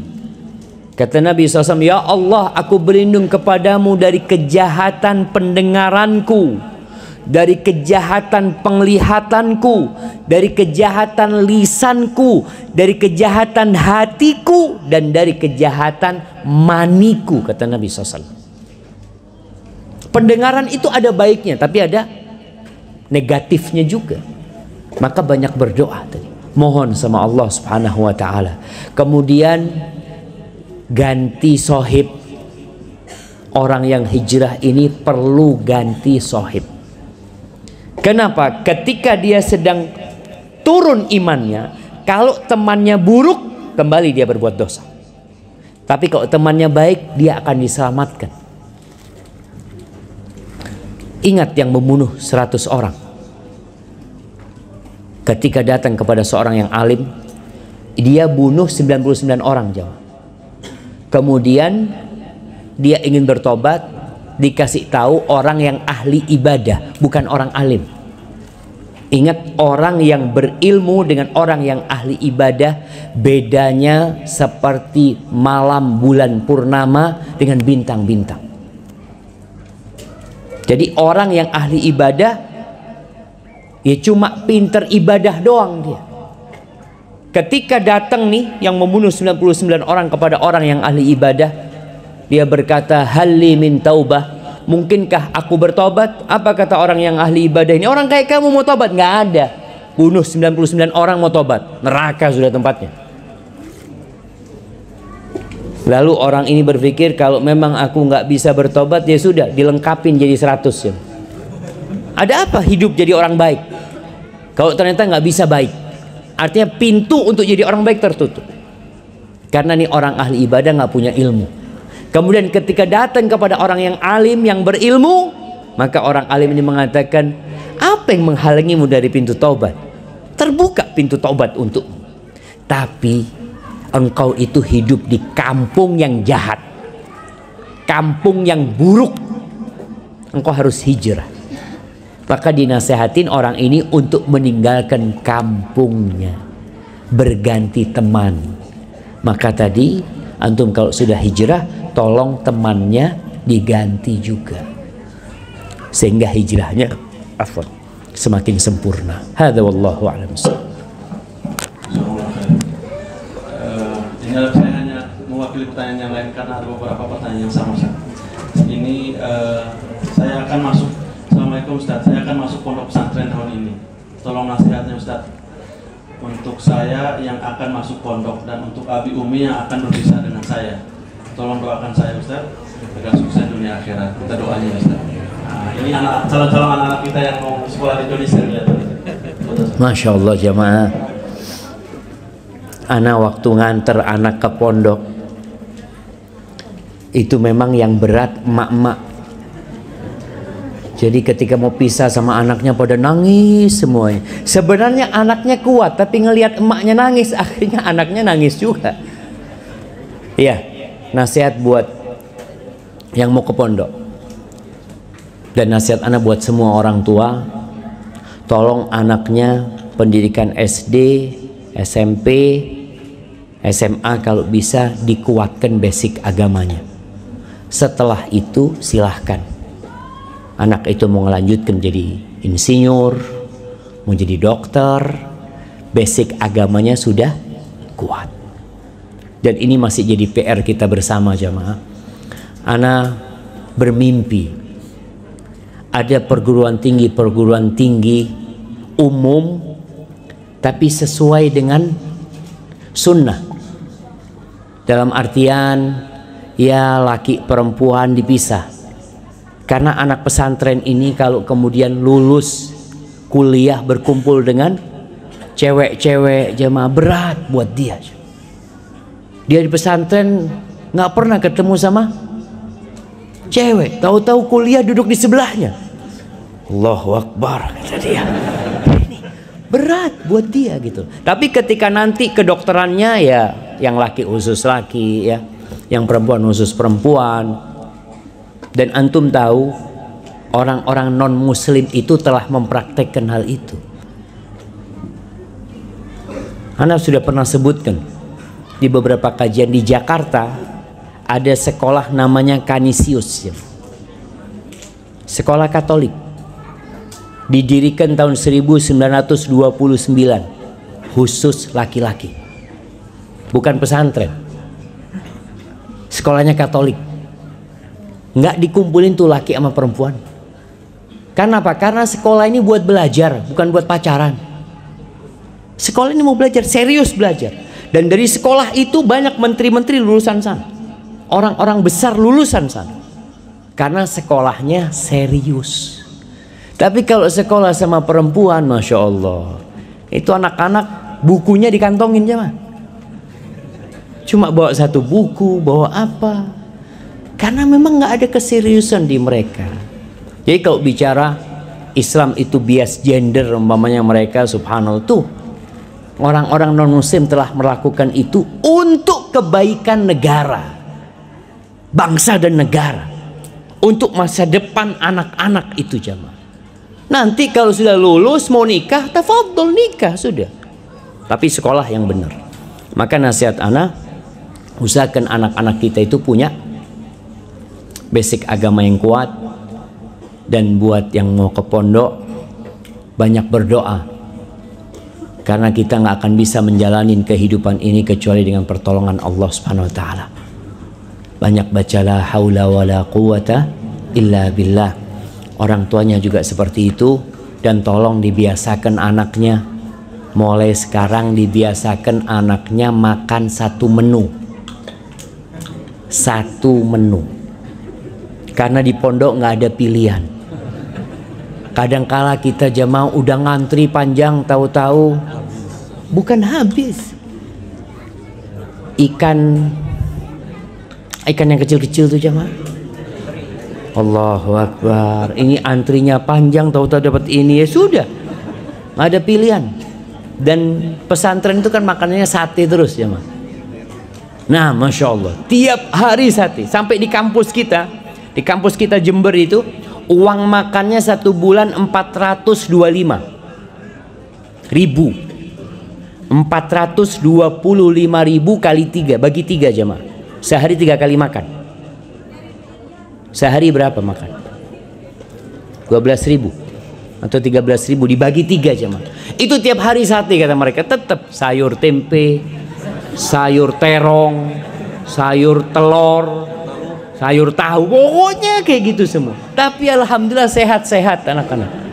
Makanya tadi orang tua tolong biasakan anaknya sekarang makan di rumah hanya ada ikan.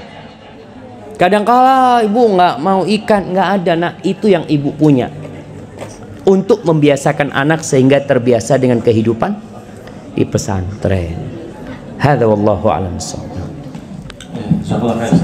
Bersambung dengan pertanyaan ini saya singkat pertanyaan karena banyak banget Ustaz pertanyaannya ini. Intinya ada ibu-ibu dan bapak ini kerja di Kuwait dua-duanya Ustaz. Anaknya itu 2 orang dan kerja sudah sekolah di Indonesia. Pertanyaannya itu apakah si istri ini setiap harus bertahan untuk bekerja mendampingi suami di sini atau harus pulang demi untuk pendidikan anak di tanah air. Akan tetapi anaknya itu hanya bisa dibesuk seminggu sekali atau 2 minggu sekali Ustaz. Apakah saya harus bisa pulang ke Indonesia atau tetap menemani suami kerja di sini? Masya Allah. Nah, nasihat anak temenin suami bikin anak lagi. Sahih baru 2 anaknya jamaah. Baru 2 anaknya. Rasul SAW itu ingin berbangga-banggaan dengan banyaknya umat. Dengan banyaknya umat. Maka nasihat anak temenin suami, perbanyak anak, bikin anak lagi. Terus untuk anak yang di pesantren nggak usah dijenguk, nggak apa-apa. Kalau memang dia sudah ada di pesantren, ya udah, dia bisa jenguk 6 bulan sekali, 6 bulan sekali dia jenguk. Tapi nasihat anak nih buat para orang tua, jangan menitipkan anak ke kakek neneknya. Kesian. Artinya bapak ibu kita itu udah capek besarkan kita. Jangan dibebani suruh ngerawat cucu-cucunya dengan dalih mau cari dunia buat anak, tapi akhirnya kita durhaka sama orang tua kita. Jangan sampai. Maka kalau yang seperti itu nggak ada masalah anaknya di pesantren karena memang nggak dididik ibunya. Artinya ibunya pun kalau datang hanya menjenguk kemudian pulang. Jadi nggak ada masalah kalau yang seperti itu ditinggal anaknya, dan mudah-mudahan dikasih anak lagi. Amin. Banyak anak Ustaz. Ustaz, ini tuntunan ilmu sampai ke negeri Cina. Itu hadis atau kiasan Ustaz? Hadis yang menuntut ilmu atau? Naam. Utrubul ilma walau bisin la asla lahu. Utrubul ilma walau bisin itu hadis yang nggak ada asalnya. Jadi mau dicari di mana nggak ada asalnya, nggak ada sanadnya jamaah. Jadi hanya ungkapan belaka. Tapi dalam Islam itu memang menuntut ilmu sangat dianjurkan sekali, khususnya ilmu agama ini. Hadza wallahu a'lam bissawab. Assalamualaikum Ustaz. Bagaimana menurut Ustaz berkurban dengan hasil iuran, dan bolehkah berkurban untuk orang yang sudah meninggal? Baik, bicara berkurban dengan hasil iuran nggak apa-apa. 1 sapi 7 orang. Enggak, ini 1 kambing 7 orang. Ya nggak bisa jamaah. Jadi kalau memang mau berkorban 7 orang yang iuran ini, kurbannya diberikan untuk 1 orang. Umpamanya kadangkala di sekolahan ada iuran anak-anak SD untuk beli kambing, itu nggak jadi kurban. Kalau memang milik banyak orang, 1 kelas 30 orang 1 kambing jamaah, itu bukan kurban. Mereka sedang belajar berkurban, tapi tidak berkorban kambingnya, jadi kambing sodakoh aja buat mereka. Tapi bisa jadi kurban ketika mereka menghadiahkan kepada salah satu mereka. Umpamanya nih iuran 5 orang beli 1 kambing, udah nih kambingnya buat antum yang kurban tahun ini. Jadi dia yang kurban, semuanya menghadiahkan bagiannya untuk dia. Tahun depan iuran lagi, ini buat antum nih, tahun lalu kan sudah fulan, antum sekalian berkorban. Itu nggak apa-apa yang seperti itu, masih jadi kurban. Hadza wallahu a'lam bissawab. Nah, korban untuk yang meninggal, apakah boleh berkorban untuk yang meninggal? Pendapat yang lebih kuat jamaah, diperbolehkan karena masuknya bab sodakoh nantinya. Dan Rasulullah SAW ketika ditanya tentang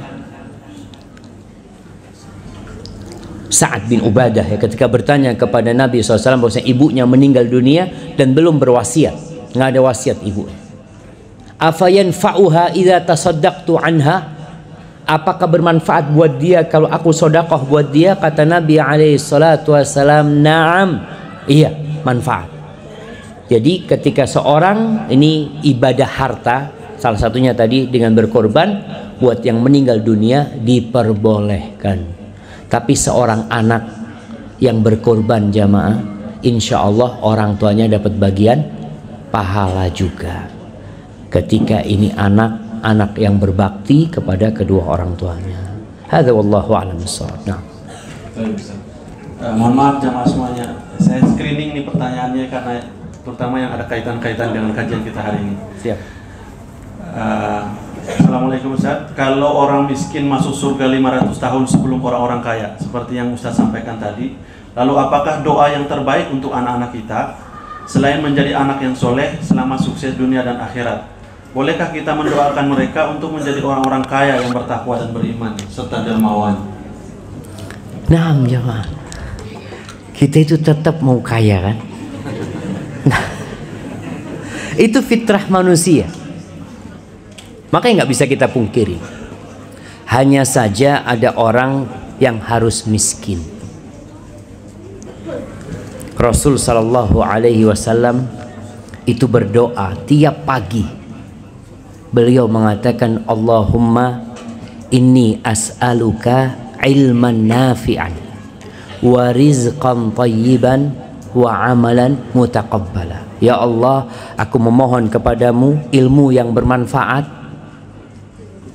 kemudian rizki yang baik dan amalan yang diterima. Dan orang tua meninggalkan anaknya kaya, mampu, bertakwa ya, itu lebih baik daripada mereka meninggalkan anaknya miskin.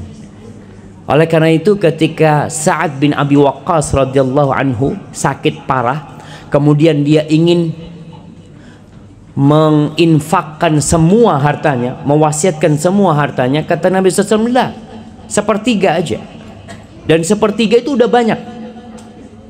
Lalu Nabi SAW mengatakan, innaka antadhara auladaka aghniya, engkau meninggalkan anak keturunanmu kaya, cukup hidupnya, itu lebih baik daripada engkau meninggalkan mereka i'alatan yatakaffafunan nas. Jadi orang-orang miskin yang kemudian minta-minta sama orang. Jadi kondisinya orang tua lebih baik meninggalkan anaknya dalam kondisi punya harta tapi bertakwa. Karena ada orang yang meninggalkan warisan banyak buat anaknya, anaknya narkoba. Wallahi jamaah, 1 miliar 1 bulan habis. Nggak ada gunanya, orang tuanya capek mengumpulkan harta. Maka tolong yang lebih penting adalah meninggalkan anak dalam kondisi bertakwa kepada Allah Azza wa Jalla. Dan silahkan doakan anaknya, hidupnya cukup, rizkinya luas. Dan Nabi SAW juga berdoa, Allahumma inni as'alukal huda. Ya Allah, aku memohon kepadamu petunjuk, wattuqa, minta ketakwaan, wal afafa, minta bisa menjaga kehormatan diri, wal ghina, dan kekayaan, minta sama Allah Azza wa Jalla, nggak apa-apa, tapi tetap dengan takwa. Hadza wallahu a'lam bissawab. Istri yang bekerja apa bisa dibilang jihad? Tanpa harta kadang kita dipandang rendah oleh orang lain. Apakah berdosa seandainya bekerja untuk bisa dihargai oleh orang lain? Subhanallah. Jamaah, pandangan manusia kepada orang berharta memang penuh dengan penghormatan. Jadi kalau melihat orang fulus itu biasanya kalau datang dikasih tempat khusus, kajian soft pertama, fadhol. Kalau mafi fulus walaupun datang pertama, afan duduk di belakang sana, masya Allah. Karena mafi fulus jamaah. Iya, itu pandangan manusia. Lalu apa yang harus kita lakukan? Allah mengatakan tentang orang-orang kafir di surat Al-Fajr. Allah mengatakan, fa'ammal insanu idza mabtalahu rabbuhu fa akramahu wa na'amahu fayaqul rabbi akraman. Adapun manusia kalau dikasih bala sama Allah dengan nikmat, dengan harta, diluaskan rizkinya, dia mengatakan Tuhanku memuliakanku. Wa amma idza mabtalahu faqadara alaihi rizqa fayaqulu rabbi ahanan. Kalau rizkinya disempitkan, dia mengatakan Allah menghinakan aku. Kalla bal la tukrimuna al-yatim wa la tahadduna ala ta'amil miskin wa ta'kuluna at-turatha aklan lamma wa tuhibbuna al-mal hubban jamma. Loh, kalau disempitkan rezekinya dia merasa dihinakan. Nggak seperti itu ukurannya. Itu ukuran manusia yang tidak beriman. Ketika menilai dengan harta, antum lihat nih, kalau bicara tadi ada anak-anak kita yang hafal Al-Quranul Karim, lihat kemuliaan ilmu dibandingkan dengan harta. Di Istiqlal ketika Idul Adha, Idul Fitri, siapa yang jadi imam? Orang kaya, presiden, menteri, kapolri? Enggak, di belakang semua sofnya. Siapa yang berdiri mengatakan sawu sufufakum? Yang berfulus? Enggak, yang berilmu. Makanya doa kita itu waj'alna lil muttaqin imama. Jadikan kami imam buat siapa? Buat orang-orang yang bertakwa, bukan buat orang-orang kaya, tapi buat orang-orang yang bertakwa. Jadi kalau tadi dia bekerja supaya tidak dipandang rendah, ya akhirnya ada keinginan ria, keinginan dipuji. Itu yang bermasalah. Tapi kalau untuk menjaga kehormatan diri, Ustadz, ana ini ada seorang ustadz, dia ngomong, ana di kampung Ustadz, ana harus kaya Ustadz. Soalnya kalau ana nggak kaya di kampung itu, ana dikira dakwah ini mau cari uang, sehingga orang-orang kaya menganggap rendah. Ana alhamdulillah punya fulus, ketika diundang orang kaya, ana datang kasih fulus, lah syukran, jazakallah khair. Jadi untuk menjaga kehormatan dirinya nggak apa-apa cara seperti itu. Tapi ingat, bukan untuk berbangga-banggaan. Maka sebagian ulama mengatakan, idza ra'aitar rajula, kalau engkau melihat seseorang yunafisuka fi dunya, yang dia berlomba-lomba untuk mengumpulkan dunia, fanafishu fi akhirati, maka engkau berlomba-lomba untuk mendapatkan akhirat kita. Jadi kalau melihat orang berlomba-lomba cari dunia, kita berlomba-lomba cari akhirat kita, jamaah. Dan tunjukkan bahwasanya orang yang bertakwa itu derajatnya lebih tinggi. Namun sekali lagi, ini tidak menghalangi antum untuk jadi orang kaya. Jangan kemudian antum males, ya nah kalau gitu jadi miskin aja, enggak. Karena yang namanya zuhud, apa artinya zuhud, jamaah? Apa artinya zuhud? Siapa yang mau jawab, angkat tangan. Angkat tangan, ada hadiahnya. Nah, zuhud adalah harta itu di tangan bukan di hati. zuhud itu harta di tangan bukan di hati. Antum nggak cinta sama uang? Cinta dikit, hafal. Nah, siapa lagi mau jawab? Nah, Lupa dunia. apa? Tidak lupa dunia. Tidak lupa dunia. Tidak lupa dunia. Tidak lupa. Oh. Tidak loba, tamak dunia. Tidak tamak. Ya nggak apa-apa lah, kasih hadiah lah. Saking lamanya di Kuwait, bahasa Indonesianya jadi tidak loba. Loba itu bahasa Indonesia. Masya Allah, Masya Allah. Dia yang lupa bahasa Indonesia, jemaah. Nah, ya, nah, mendahulukan akhirat. Masih ada hadiah, kasih nggak apa-apa. Nah, kita nggak boleh cinta dunia kan, kita kasih kan. Nah, zuhud itu jamaah tarku ma la yanfa' fil akhirah. Zuhud itu meninggalkan sesuatu yang tidak bermanfaat buat akhirat kita. Itu katakan zuhud. Ketika antum melihat uang ini bermanfaat untuk akhirat antum, antum cari. Ketika anak rasa enggak, anak-anak nggak perlu. Anak-anak mau berangkat haji nih, anak mau cari dunia. Anak mau cari uang untuk anak tinggalkan buat anak-anak anak supaya nggak minta-minta nanti, bermanfaat buat akhirat antum nantinya. Jadi pokoknya zuhud itu bukan berarti miskin, zuhud itu Zuhud itu meninggalkan sesuatu yang tidak bermanfaat buat akhirat kita. Barakallahu fikum. Nah, Ustaz, ini pertanyaan yang berkaitan dengan kajian kita. Ustaz mau bertanya, akhir-akhir ini saya sering mendengar kajian terkait tentang tanda-tanda akhir zaman, dengan mendengar terkait hadis Nabi yang menyampaikan bahwa teknologi akan hilang dan dunia akan menjadi seperti zaman Nabi Muhammad SAW. Nah, terkait dengan itu, ini pertanyaan perawat nih kelihatannya Ustaz. Jadi bekerja di sini, pinjam loan di bank Ustaz. Pinjam loan di bank ini, kemudian nanti di sini kan saat ini saya cerita sedikit ini, mau resign perawat itu, dia harus bisa resign dapat indemnity-nya ketika dia menyelesaikan semua formalita yang ada di sini, diantaranya verifikasi jasa, misalnya seperti itu. Tiba-tiba karena kasus verifikasi jasanya nggak selesai, gitu, dan dia mau pulang, sementara utangnya masih ada. Ada yang apakah sama? Nanti udah Ministry of Health nanti yang menggantikan utang saya di bank. Ya saya udah nggak apa-apa pulang saja, kabur aja begitu Ustaz. Padahal punya utang di bank. Nah bagaimana hukumnya itu Ustaz? Ada yang berpendapat ya udahlah. Nanti verifikasinya nggak selesai karena ribet, susah. Saya ngambil aja uang di bank sesuai dengan pengalaman kerja saya di sini. Kemudian biar nanti Ministry of Health yang akan menggantikan uang di bank itu. Gimana secara akadnya? Foto. Urusannya sama akhir zaman apa? Ya, sebenarnya ada terusannya ini. Ya itu makanya anak bingung antum. Terkait dengan kondisi di atas, saya bekerja di Ministry of Health, punya hutang di Bank Kuwait dan masih lunas beberapa tahun ke depan. Saya takut Ustadz dengan ingin melunasi secepatnya. Saya mencoba mau menjual aset yang ada di Indonesia, tapi ternyata tidak mudah terjual. Pertanyaannya bagaimana kalau teknologi tadi sudah punah sementara hutang belum lunas? Ini yang pertanyaan yang berikutnya gitu Ustaz. Yang keduanya yang barusan. Subhanallah jamaah. Iya, berkaitan dengan tanda-tanda akhir zaman, ya nanti akan kembali.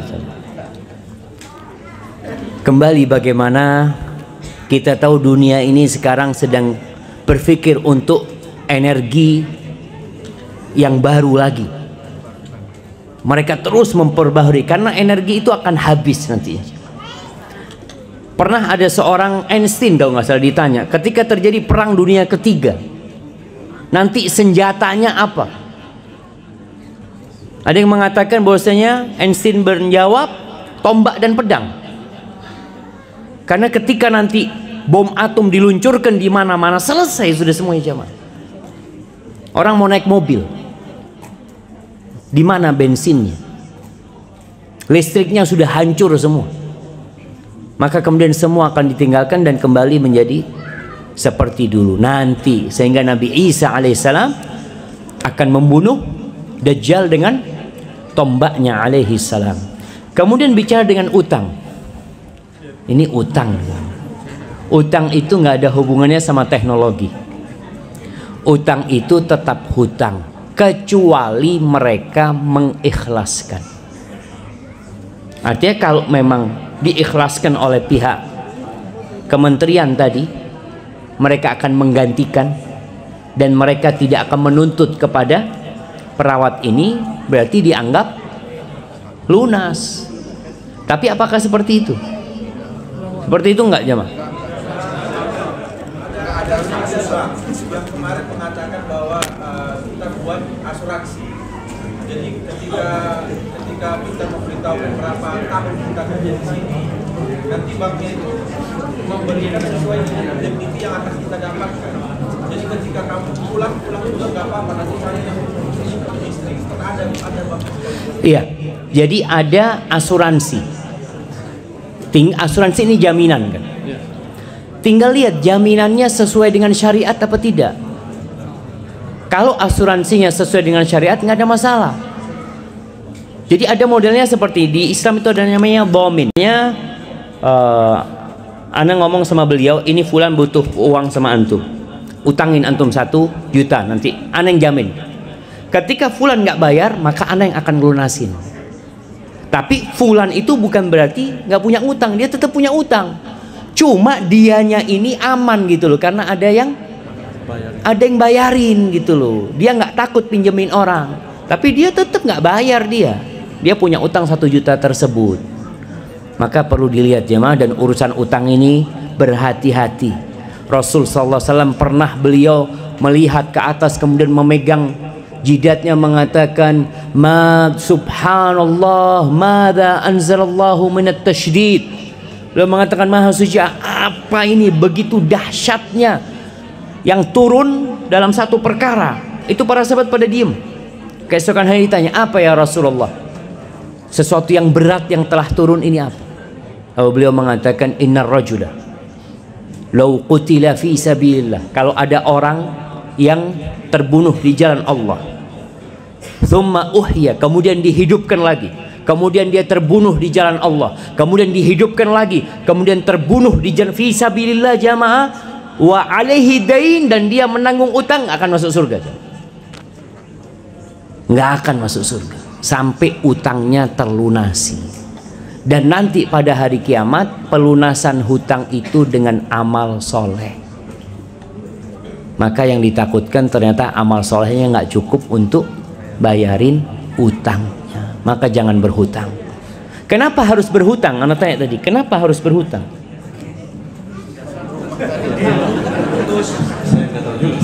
Nah, apa memang seperti itu? Maksudnya datang ke sini lalu bisa berhutang gitu? Ya mungkin ya kasusnya saya mau berhutang ngambil di sini ya untuk bikin rumah di tanah air. Utangnya riba?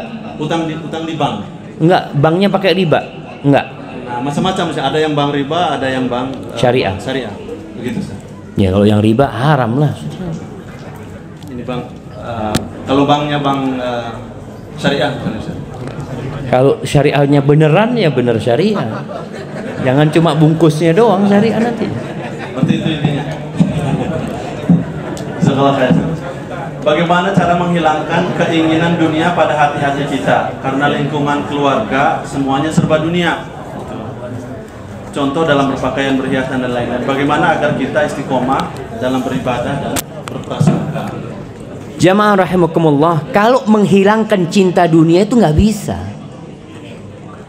Makanya Umar bin Khattab radhiyallahu anhu ketika dapat harta rampasan perang dari Persia, itu sama Umar ditutup di Masjid Nabawi, ditutup sama kain. Ketika dibuka, Umar menangis. Dia mengatakan, ya Allah, kami nggak bisa membenci sesuatu yang engkau telah bikin kami cinta kepadanya. Allah mengatakan, zuyyina linnas hubbus syahawat minan nisa wal banin wal qanatiril muqantarah minadh dhahab wal fiddah wal khailil musawwamati wal an'ami wal harth dzalika mata'ul hayatid dunya wallahu 'indahu husnul ma'ab. Nggak bisa kita benci, tapi bagaimana kita itu sadar kalau dunia ini akan ditinggalkan. Kita pelajarin tuh tadi yang sudah kita kaji, tujuannya apa sih? Memang jamaah, kalau antum kumpul sama orang yang suka motor, yang dibicarakan adalah motor. Ana baru ganti moge nih, dapat harga sekian, ngomongin, akhirnya antum akan cinta dunia berlebihan. Tapi ketika antum kumpul sama orang-orang miskin, maka antum akan jadi orang yang bersyukur kepada Allah SWT. Nasihat Rasulullah SAW kepada Abu Dzar, wa awsani bihubbil masakin waddunu minhum, dan Nabi SAW mewasiatkan kepada aku agar aku cinta kepada orang-orang miskin dan dekat dengan mereka. Maka obatnya tadi adalah dekat sama orang-orang miskin, datang ke rumah mereka, undang mereka makan. Antum lihat orang miskin kalau makan jamaah nggak ada sisanya. Kalau tadi dikatakan mubadzir itu, nggak ada orang miskin diundang mubadzir. Itu sampai satu nasi pun nggak ada. Bahkan dia cuci piringnya kalau perlu jamaah. Hadza wallahu a'lam bissawab. Bagaimana hukumnya jika dalam medical test untuk kerja kita menyembunyikan penyakit yang kita miliki? Begitu. Gimana itu? Hukumnya apa itu Ustaz? Ya dosa lah jamaah. Antum perlu tanya lagi. Ini menyambungkan pertanyaan jamaah. Nah, jamaah rahimakumullah, Rasulullah SAW mengatakan, man ghasyana falaysa minna. Barang siapa yang menipu kami maka bukan dari golongan kami. Orang muslim itu tidak menipu. Antum kalau memulai pekerjaan dengan dosa, nggak berkah nanti pekerjaan. Terus gimana Ustadz? Sekarang sudah bekerja, dulu dengan cara menipu. Maka lihat, kalau ternyata antum bekerja dan profesional, bisa menjalankan pekerjaan itu dengan baik, dan penyakit itu tidak menghalangi antum untuk bekerja, ya semoga dengan antum bertobat kepada Allah Subhanahu wa taala jadi halal kerjaan antum. Tapi tetap itu dosa yang antum harus minta ampun sama Allah Subhanahu wa taala. Tapi kalau ternyata antum tidak layak bekerja, memaksakan diri, seharusnya orang lain yang lebih pantas untuk pekerjaan itu, dan antum melakukan tugasnya tidak baik karena nggak punya keahlian di sana, antum keluar. Karena ada orang yang bekerja dengan ijazah palsu, sertifikat palsu, kadang-kala seperti itu. Hadza wallahu a'lam bissawab. Sebelum saya membacakan pertanyaan yang lain, karena ada jamaah juga yang tadi resif malam itu Ustaz. Iya, memberitahukan para jamaah insya Allah esok hari kita kajiannya tempatnya di gedung baru Masjid Auqaf samping jalur 4 pom bensin. Jadi bagi jamaah yang belum tahu, bila masih wilayah Reges ini, ketika keluar jalur 4 ada pom bensin yang sedang direnovasi sebelah kanan itu masuk ke dalam. Insya Allah nanti panitia ada di sana. Jadi tempatnya di gedung Auqaf yang baru. Google Map. Siap. Sherlock aja. Iya. Sudah di Sherlock untuk memberitahu. Baik, ini Ustaz ada sedikit lagi pertanyaan. Bagaimana menurut Ustaz dengan adanya aplikasi WhatsApp, di mana ada ikhtilaf begitu Ustaz antara wanita dan laki-laki di grup WhatsApp itu? Iya jamaah. Kalau ada grup laki perempuan yang bersama di situ, ada batasan-batasan yang harus dijaga. Kenapa grup itu dibuat? Apa tujuannya? Jadi kadang-kala ada perempuan yang gurau-gurau di sana yang tidak manfaat ya. Alhamdulillah ana punya keluarga dari pihak ibu, punya keluarga dari pihak ayah. Kita bikin grup WhatsApp sesama sepupu semua. Jadi ada grup WhatsApp yang kakeknya sama. Nama ana Syafiq Riza Hasan. Yang kakeknya Hasan, semuanya kita bikin grup untuk menyambung silaturahim.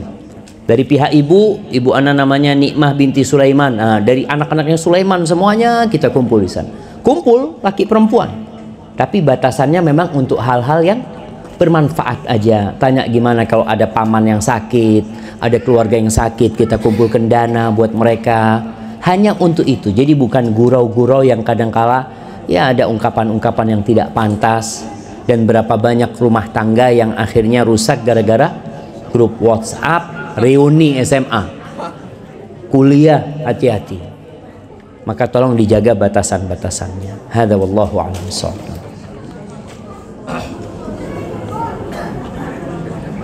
Ya, ini memang di luar. Apa hukumnya vaksin Ustaz? Ada yang pro dan kontra ini. Ya, ini tanya sama dokter lah, sama perawat nanti. Iya, vaksin tadi ada pro dan kontra, itu jawabannya. Ada khilaf. Jadi, ketika vaksin itu halal, aman. Ketika vaksin itu haram, maka artinya vaksinnya ya. Yang kita bicarakan itu bukan boleh nggak vaksin. Boleh vaksin itu selama halal. Itu termasuk babnya, bab ittikhadul asbab. Orang kepingin sehat ya. Kalau memang caranya seperti itu dan obatnya itu halal, aman, selesai sudah. Tapi kalau obatnya haram, ya tinggalkan sampai darurat. Kalau memang darurat, ya kita tahu ad-daruratu tubihul mahdhurat.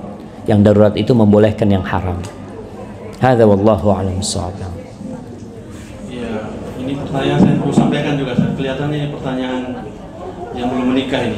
Ustaz, saya mau nanya, di mana hukumnya saya jatuh cinta sebelum adanya pernikahan?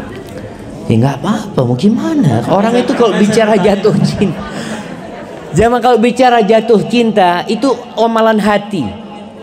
Ada perempuan lewat, ya Allah, nggak kuat kita mamanya. Tapi itu ujian buat dia. Di dalam Islam kita diperintahkan untuk menundukkan pandangan. Kalau jatuh cinta itu membuat antum melakukan tindakan-tindakan yang haram, maka jadi haram. Maka ketika antum jatuh cinta dengan seseorang, dijaga.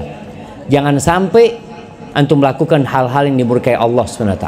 Caranya gimana?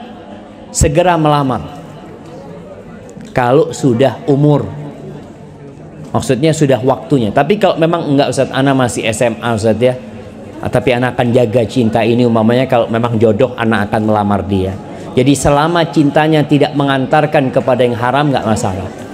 Terakhir jamaah nih, terakhir sudah. Besok lagi kan tanyain di sana. Yang terakhir, anak-anak yang terakhir ini. Ada yang terakhir. Nah, orang tuh kalau cinta, ada cinta yang sampai batasan isyik. Seperti Majnun Laila. Orang kalau sudah cinta sampai isyik itu kayak orang gila jam. Mabuk cinta. Itu Qais dikatakan Majnun.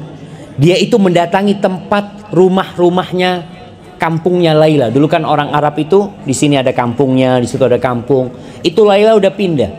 Majnun ini datang ke sana hanya untuk menciumi tembok-tembok yang di rumah itu jam. Apa kata orang? Majnun.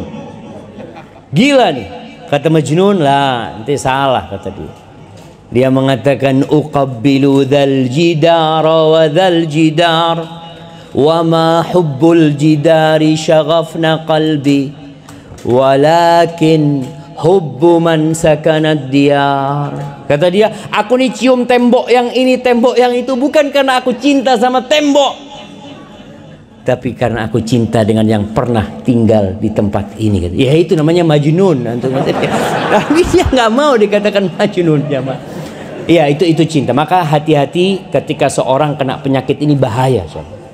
Caranya tundukkan pandangan, minta tolong sama Allah SWT, dan hindari berhubungan dengan perempuan tersebut sampai Allah kasih jalan dengan yang halal. Tadi katanya sampai jam 9. Iya, sudah. Sudah jam 9 lewat ini, insyaallah. Jazakumullah khairul jazaa Ustaz atas jawaban pertanyaan-pertanyaan. Mudah-mudahan jamaah semuanya jangan dulu keluar Pak. Gitu ya. Enggak puas dengan pertanyaan yang terakhir yang itu. Saya lihat di sebelah kiri ini senyum-senyum itu yang belum menikah tadi itu Pak. Dengan pertanyaannya itu tadi barusan. Ya mudah-mudahan segera melamar itu yang belum. Jamaah yang dirahmati Allah Subhanahu wa taala, insyaallah keberadaan Ustadz kita di sini sampai hari Jumat. Begitu khutbah Jumat dan kajian juga pada Jumat di masjid ini hari Jumat juga. Setelah maghrib seperti biasa hari ini, dan esok hari sekali lagi di masjid, di gedung Auqaf yang baru pinggir jalur 4, nggak jauh dari sini sebenarnya. Jadi kami mengharapkan kehadiran jamaah semuanya untuk tepat waktu, karena memang di sana waktunya terbatas buat kita, beda dengan tempat ini. Mungkin bisa kita ada kelonggaran. Di sana agak strict waktunya, dan diharapkan esok hari tidak membawa yang punya anak-anak itu yang lebih aktif, karena memang tempatnya itu agak di dalam. Nah, kita diminta untuk bawa anak juga segera untuk bisa dijaga, karena di bawahnya karpet semuanya dan lain sebagainya. Insya Allah. Jadi sekali lagi kami mengundang jamaah semuanya untuk hadir esok hari di kajian bersama Ustadz kita, Kau Sahabatku di Dunia dan Akhirat, temanya insya Allah. Nah, jamaah yang dirahmati Allah Subhanahu Wa Taala, insya Allah besok Sohibul Bait daripada kajian kita adalah pengajian Ummahat dan Majelis Ta'lim Ibnu Qayyim sebagai Sohibul Bait. Jadi kami mengharapkan jamaah, karena memang ini dari kita untuk kita kajiannya, maka jangan sampai nunggu ya seperti yang disampaikan Ustadz tadi, nunggu waktu kajian saja. Kalau bisa datang lebih awal, yang punya longgaran waktu hadir untuk kita bantu bersama-sama untuk menyiapkan tempatnya di sana esok hari. Jadi kami mengharapkan datang lebih awal. Kalau memang punya waktu luang ba'da asar, ahlan wa sahlan. Kami dari panitia mengajak kepada jamaah semuanya untuk kita bersama-sama berfastabiqul khairat, meraih berkahnya begitu ya. Jamaah yang dirahmati Allah Subhanahu wa taala, Ustaz, hari ini kita ada oleh-oleh sedikit dari Ustaz, ini sebelum ini Ustaz, boleh kasih hadiah, ini ada khusus untuk anak-anak Ustaz. Insyaallah. Hadiah untuk anak-anak. Sedikit aja sebelum kita tutup. Nah, siap dengan pertanyaan anak-anak? Pertanyaannya, siapa nama sahabat yang ditanya sama Nabi SAW, makananmu apa?